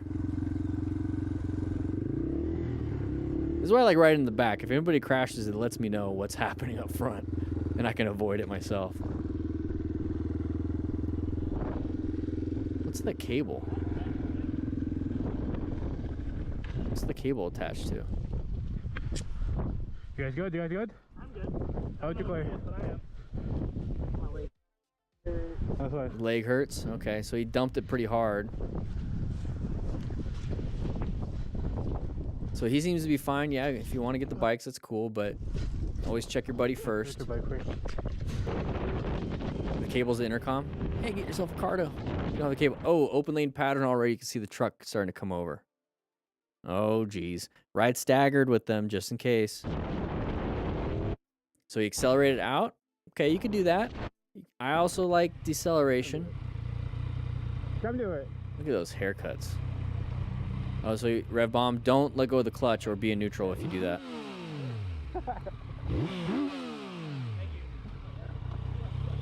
Okay, having some fun.